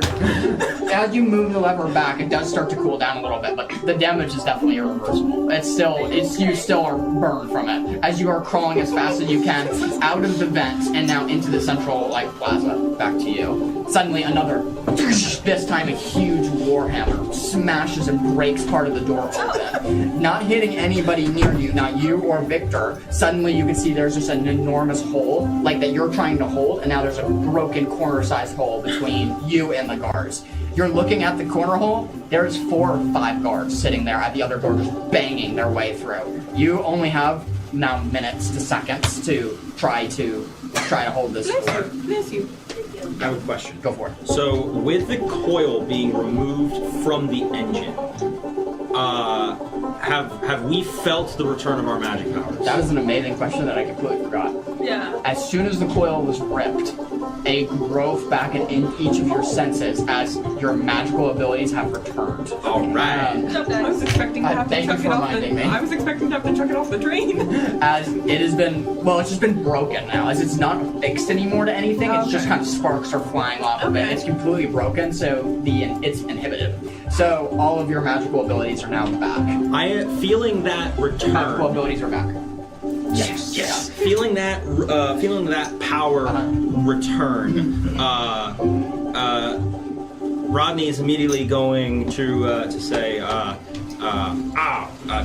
excellent work, and he is going to cast a spell called Paralela. Okay. And on Ivy. Nice. And it means that the next time you make an attack, you can hit an additional target within range, granted that your attack roll would have succeeded against them. Nice. I have a question. Doesn't that mean you split the damage as you choose? That is not what it says. Okay, great. They've It changed says it hits both of them, and it actually it says you can hit an additional target that that your attack roll would succeed against, meaning that if there are multiple, if there are 3 and you would have hit one of them but not 2 but not 3, you can pick the one you would have hit, Okay. like the one you're able to hit. Sweet. So Yeah. I am spending 2 hope to cast that on you. Slay. And also as a note to you, Ivy, the flower necklace around your neck, which had been turned off since you had been in range, is now rejuvenated, and so glows slightly. But when you get hit, you can use that store to retract 1d8 damage. Oh, I forgot about that. That's my rune lord. I'm gonna actually use Sorry, you have that. to spend a hope to do that. Yeah, I'm doing that right now, actually. 1d8? Yes, 1d8. So. Dice is that? 1d8. So we have you 2 posted up by the door. You just cast Parallel. Is there anything else you guys want to do as far as spells goes, or attacks or anything? Can I just get out of the? Yeah. Yeah. You got out of the vent and now are in central space. Yeah. Then I would like to pull the brake. The question is, which one is the break? You got 3 levels I've got my left. notebook. Yeah, go ahead and roll me a knowledge check to see if you annotated what Can I lever the add break is. my experience again? Sure. Just make sure you spend a hope on it. Wait, no, I can do stress and do a +4 instead of a +2. Emotional damage. Exactly. How many Alicia? Okay, that's a 21 with fear. You did annotate this. Nice. This is the The break, it's important. 3rd and 4th lever. However, you have to have 2 people, or 2 hands, one to pull each one simultaneously, as they're kind of in positions. So they have to be both pulled simultaneously at the same time, as like an emergency stop to the train. Okay. Doing this will alert the entire train that it's randomly stopped. I feel like they would have known something was up from the jerk Sure. and then the speed. Sure. And the gunfire. And the gunfire. That's true. We're not sneaky anymore. Sure. And Yeah. if we don't, then we could crash and die, right? Yeah, could be. Oh. Could be. Oh, that's still good because Oh. the train has to slow down to make the bends. Yeah, I'll put the brakes on. I Wait. forgot about Graham, help me with this. Pull this lever, How did you and I'm gonna say try to. Yeah, you what? I was paying attention. Graham and I are gonna both try to pull the levers at the same time. Okay, as you pull it, suddenly this nasty hiss comes from the train as everybody is thrown from going 60 miles per hour to an emergency brake. So it's trying to stop as fast as it can. You can feel the train slowly begin to slow down, getting like huffing little by little. You two go ahead and make me a strength roll. Oh, okay. Yeah, you didn't What? know they were pulling the brake. They never let you know. So go ahead and you two make me a strength roll. okay. Sorry, guys. As they pull the brake, Communication. it's slowly starting to try to make its way to a stop. The good news, 2 people that were at the door have been thrown off out of this little output and been thrown off the train from this braking. What was your strength roll? 11 with fear. You pass, you do not. Rodney's getting As you are holding onto the door, you are okay, Rodney. Due to the lack of communication, if you didn't know they were going to pull the brake, you suddenly go flying. It could be because of how small you are, but you suddenly feel your feet lift up off the ground slightly and then just fly backwards into a crate. Instant hit. Lucky for you, only 3 points of damage. As you kind of slam into the crate, kind of getting yourself back up in a daze. Yeah. Now that the magic is working again, Yeah. is my telepathy link with Rodney back up, or Yes. is it broken? No, I would say it's back up because the Okay. machine itself is just blocking out any In signal. that case, I'll go. By the way, we pulled the brake. Little later, loved one, kiddo. You have to stop calling me kiddo. Alright. As you say that message, you know you guys gotta probably find Kiddo the is first- actually a ribbon slur. That's great. You guys know you probably gotta find the first relic pretty soon. As if anybody hasn't been alerted already, they certainly are now, being that the whole train has braked and has come to a standstill.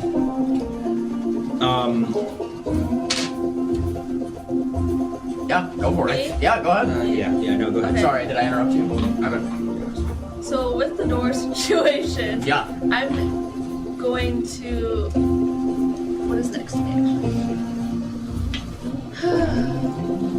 Is it possible for me and my giant Hunkenstone legs to like balance on the crates in that corner right? Let me move myself. Right there in the corner, so I can highlight against the wall, and when the door opens, I can kind of like get them right at the side. I You would, know what I mean? I would definitely allow that, with the exception of from there you're not gonna have a good grip on the door. Meaning, I'm letting go of the door. okay, I'm yeah, gonna let go of the door. yeah, I'll definitely allow that. Sweet, I'm Yeah. doing that. And Okay. I'm letting the door fly open. Okay. Well, I'm gonna say, guys, open the door. Communication. Communication. So get your gun ready. As she goes to let the door open, can I move from car 1 to car 2 to be in front of the door when it does open? Can I move from car 1 to car 2? Well, it's. I guess I'm confused by the question. From engine room? Do you mean like? Yeah, the engine to the that's car what I I'm in. Oh, He yeah, wants to the door definitely, that I'm definitely, in. definitely. Rejoining us. Okay, yeah, definitely. I was confused. I thought you were saying segment 2 to segment 3. Yes, you definitely can do that easily. You're now with the group. And I'm going to mark a stress to transform into beast form powerful beast and become an owl bear. Ooh! As I run up and then trip and fall, slide onto my face, and then as I pick my face up, you see my face is now an owl's face. As feathers start to poke out of my face, as I slowly get larger, and I'm on all fours, but my limbs grow to like the size of trunks as my back enlarges, and then I'm curled up, like hunched over, glaring in front of the door with the mean owl's beak snapping, and a very angry owl glare as my face takes up like most of the doorway, and the feathers are lining the rest of it. Yeah. So when they open it, that's all they're gonna see. Yeah, as you transform and you're sitting there, is there anything else you would like to do before that door opens? The door can open first. Okay, sounds good. Then I'll open the door and come back to you. As you let go of it, you've gotten into your corner. The door flies open to see two very heavily engineered. Both of them immediately see this huge owl bear, like, kind of moving their way towards them. And they immediately, one of them is just going to jump off the train right away. Seeing this, just hurls himself off and kind of, like, starts running as fast as they can. The other one kind of grabs the warhammer and is getting ready, like, holding its shield in front of you, getting ready. Stopped his dance. I would like to communicate with Rodney. Is there any benefit to starting the train up at a regular speed so that we can't get ambushed from the ground? Yeah, was the train completely stopped? It went from 60 miles per hour to a complete standstill. Oh. Oh, Oh, okay. so it's not still progressively getting slower? No, it That's started a stopping. Okay, I thought we had slowed down. Yeah. Let's keep moving. Okay. Yeah, so we need to Play conductor. we need to be moving. We don't want to be stationary. We will be swarmed. All right, I will do my best. Get this train moving. As you run up to the thing, you see the two levers there that you need to either both with your hands. You're doing that? Okay. So you open up the two levers, and the brake is released, and then start kind of going once more as you feel the train start taking speed. You can press that first lever too if you want more speed, as it will get faster. I don't want to go any faster than we were in the beginning. Sure, you got it. So it's kind of slowly starting to return from 10 to 20 and then slowly on from there as the train has started to move once more. As that door is open, you are looking down, this soldier is looking down like at the face of this huge owlbear. It's going to try to make an attack at you. That's a 4 to hit. Oh no. As it swings completely wide, giving both you a very obvious chance for you to attack and Ivy to attack, meaning you are in position in the corner. You both can roll attack here. Okay. You wanna go? Yeah. You both can go at the same time. Yeah. Okay. Yep. Wait, let's throw one guy. Because she was holding her action. They're in very close range. Oh yeah, they're Yeah. melee range. Perfect. I'm using Whirlwind. So Okay. this is when you make a successful attack against a target within very close range, I'll spend a hope to use attack against all other targets within very close range. There are no other targets with him. Like, the other one jumped off, so it's just him. I thought you said there was like 5 other ones. There was, and 2 of them got lurched off from the break, and 1 of them jumped off. Okay, Yeah. I will not use that then. I'm just going to use my dumb greatsword because... And you hit 2 people right now. I think that's only on your next attack, though. You could hit him and me. If I wanted to. Yeah, you could go at friendly fire if you wanted to. Friendly fire. No, I guess- I'm not that angry yet. It's just 1 guard right in front of you right now. Okay, well, I'll just stab this guy. Is this the one I already stabbed? Yes. Does it get consumed if she makes an attack and there's only one person there, or does it hold until the I'll next? allow it to hold. Okay. I'll allow it to hold. So I can save that. Yeah, You can save that until you leave. Okay. Yeah. So, both of you, what was your yeah. attack? 13. 13's a miss. Okay, With yours. here. I'm switching to digital. Hang on. He's injured. If you but want to, I have he's extra armored. dice if you want to You borrow have mine. rally Please, dice. actually. Yeah. Well, I think Mine we are use all in everything jail. except attack roll, right? No, I don't think so. I do have my rally die, but I don't want to waste it on just one guy. Action roll, reaction roll, damage. Which- Reaction. I'm gonna So use is attacking not an action roll? Attack is I don't think so, right? When you say an attacking, it's not an action roll. So for rally, can you use a rally die on an attack Pass roll? these around the From what table I to understood- Alicia. From what I understood, so you could. much. That's Oh no. From what I understand is you can use rally for kind of. What is the? I've already used it. What does it say? Does it say you can? It says Action roll, reaction roll, or damage roll. Yeah, all of those are attack. you're so pretty. Action is for attack roll. Action. Okay, attack is an action roll. Yes, attack is an action roll. Okay. Great. Then I'm gonna use the rally die for that. Okay. Does a 14 hit? 14 doesn't hit. Right. 14 does not hit. I'm You rolled saying a- I you rolled a tried. 13 last time, right? Huh? 13 last time. Okay. 14 doesn't hit. I'm going to use But you're getting closer. an experience, Uh-huh. and it's going to be Sworn Blade because I am sworn to kill these people. Okay, sounds good. don't know about that, but okay. You're swearing right now that you're gonna kill I'm going to kill this person. I feel like like that wasn't in the backstory, but okay. Muttering under your breath, I do so, sir. Declare by the gods. 16 hit. 16 hits. Okay, great. Go and roll for damage. This is the one that you already hit earlier. Stop that. 16 points of damage. How do you want to do this? I swore to kill this person. So when they stupidly go into our train, Yep. and they're distracted by the owlbear, I'm gonna just stab them with my sword in the back of the neck. Yeah. Around the corner. Awesome. As he takes a swing at you, missing. You try to take a swing at him, also missing. But in the exchange of the two misses, what he doesn't see is Ivy crouched in the corner, and then this sword just comes out of his neck before plummeting back. The head just drops off and kind of lands on the ground, decapitating him completely. Oh, you're like slicing through his neck. Apparently, I'm like Well, I was with imagining his this head. and then coming back out. It's enough force, so definitely. That's almost as violent as when I made a guy's head explode in the last.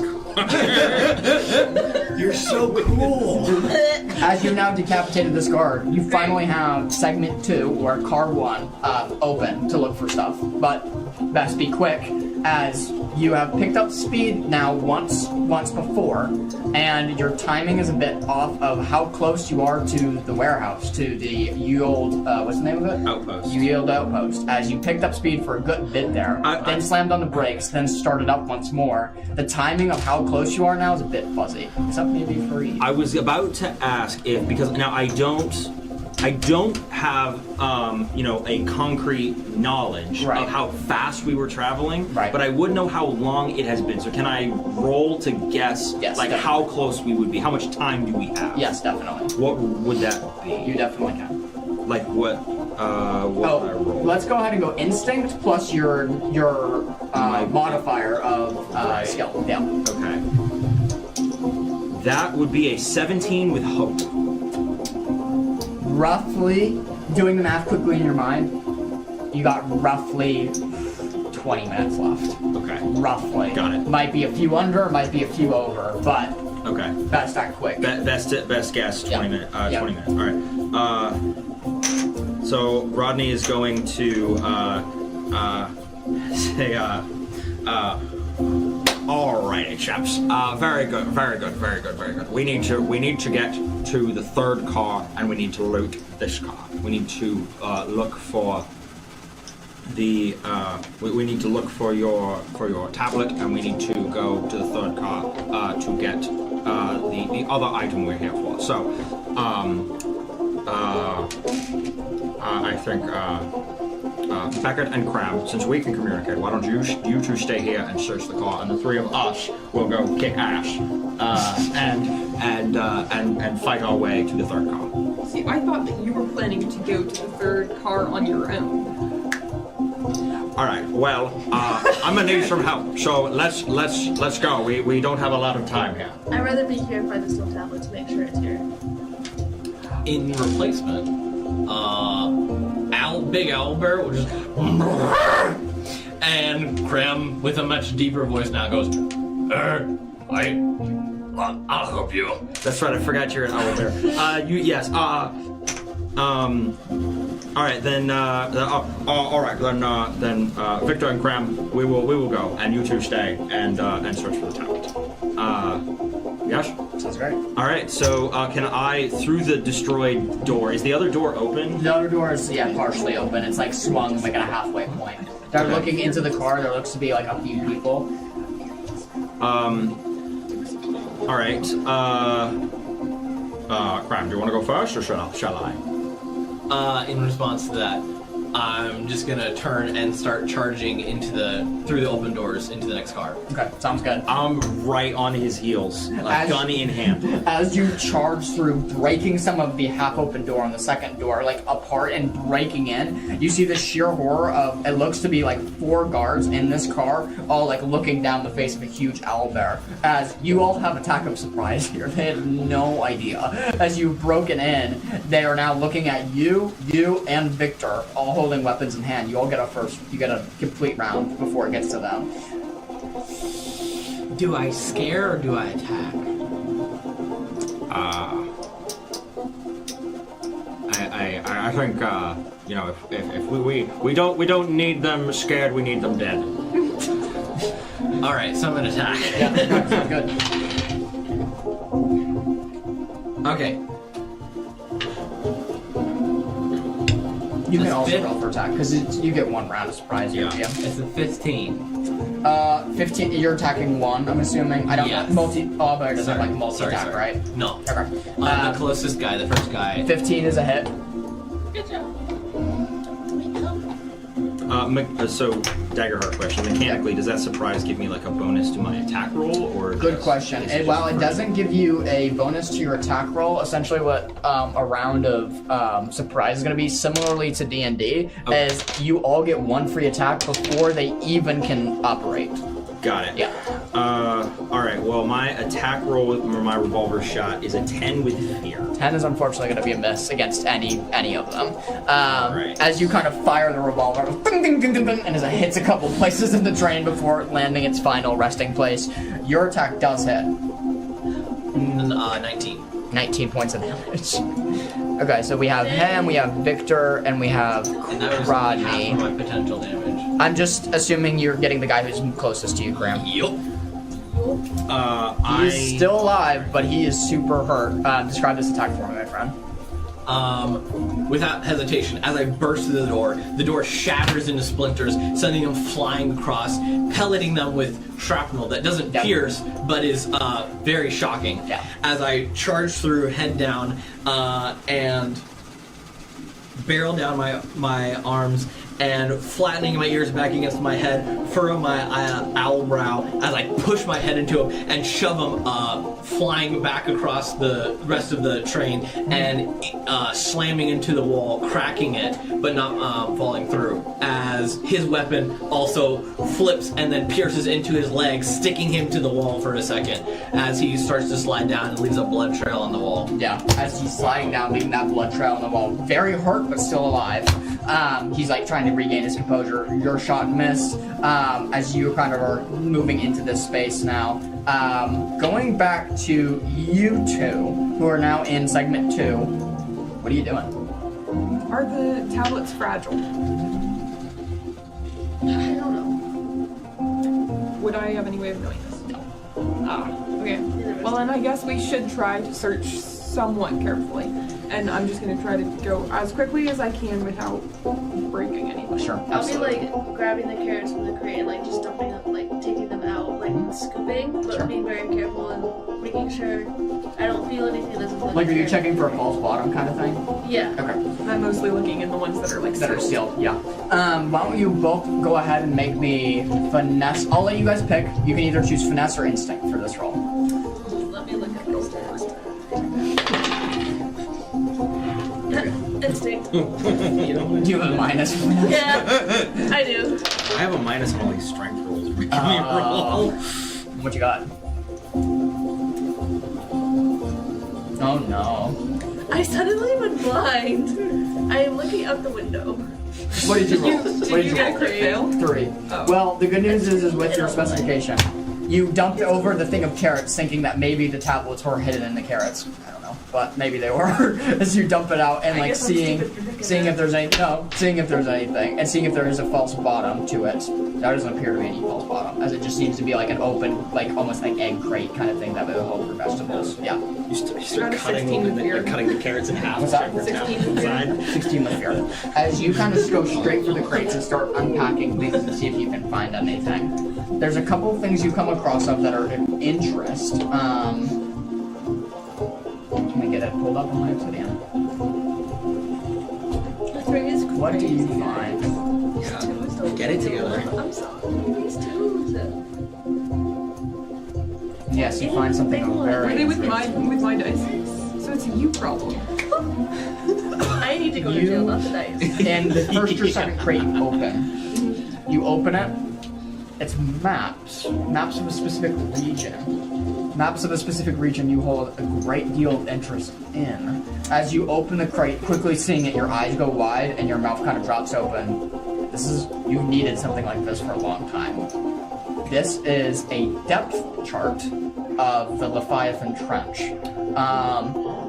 It's holding several buoys at the surface and having depth marks of how low this trench does go. Immediately grabbing it up and kind of putting it in your pack. That is the thing you found on the first crate. Second crate, kind of opening it up. You find a small hand axe. Just very, very simple, like a lumberjack's hand axe. Very, very simple. Until you grab it and hold it up to the light. There's a shine. There's a shimmer to it. There's no ordinary hand axe. Pocketing that. However, no tablets. As you're kind of searching around, those are the two pieces of good loot that you do find. A couple other things that are not inherently valuable. But there are still a lot of crates to be checked. It's not like this car's been turned over by any means. You've gotten through probably like 25% of the cargo in here. With that, it is the soldiers' turn who were just attacked. It's a 14 to hit you. That hits. That's a 3 to hit you. Wait.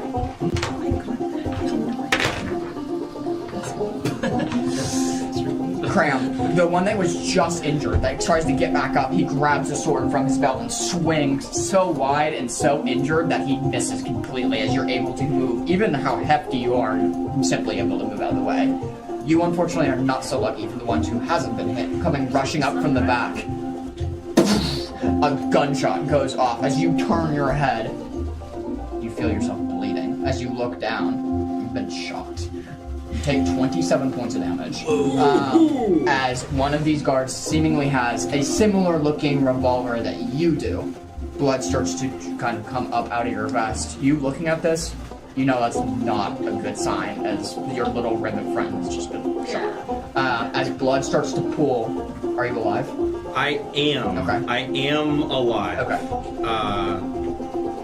Yes. Okay. And I am going to I'm gonna shoot him back. Go for it. As a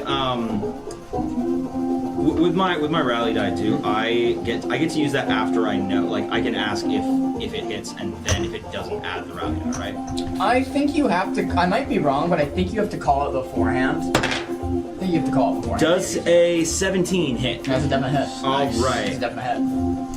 Then that's my rally die gone. That hand axe that I will have for you. Very well. You have to analyze it first, but I will have it for you. And I'm going to do 18 points of damage to this gentleman. He has not been hit before, but after now, he is certainly injured. Do you want to describe this shot from your revolver? As I take this gunshot to the chest, I sort of stagger backwards, shaky but still standing. Yeah. And I lift up, and you see, similar to before, you see Rodney close one eye, and just kind of like, silhouetting the revolver behind his great big eye, take a shot that hits this guy right in the shoulder. Nice. As he grunts as he's been hit square in the shoulder. One of these huge armor-plated engineers. It's a great shot. As your attack lands, Ivy and Beckett. Ivy, are you joining now, Beckett, and trying to search for the crates?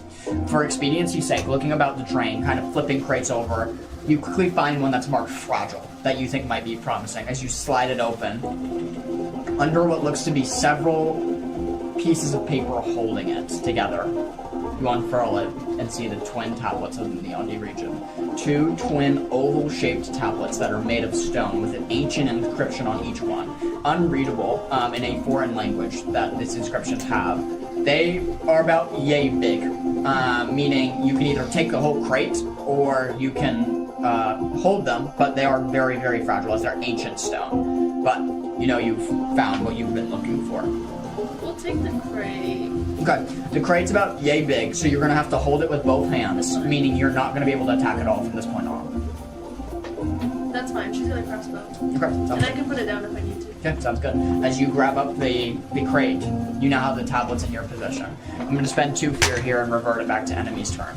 As it's the enemy's turn once more, this time, 2 of the guards kind of plummet in from the third section, so the second car to the first car, to start ambushing you. You quickly realize that you're starting to get into a situation where you're going to be overcrowded, and there's going to be more people against you. There's 2 attacks going.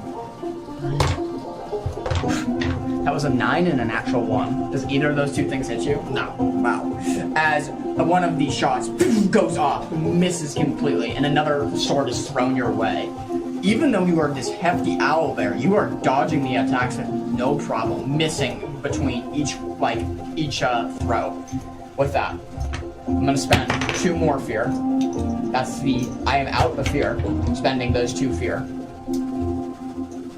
The bullet inside of you, still lodged, begins to turn. You feel it begin to shift. Go ahead and make me a knowledge roll.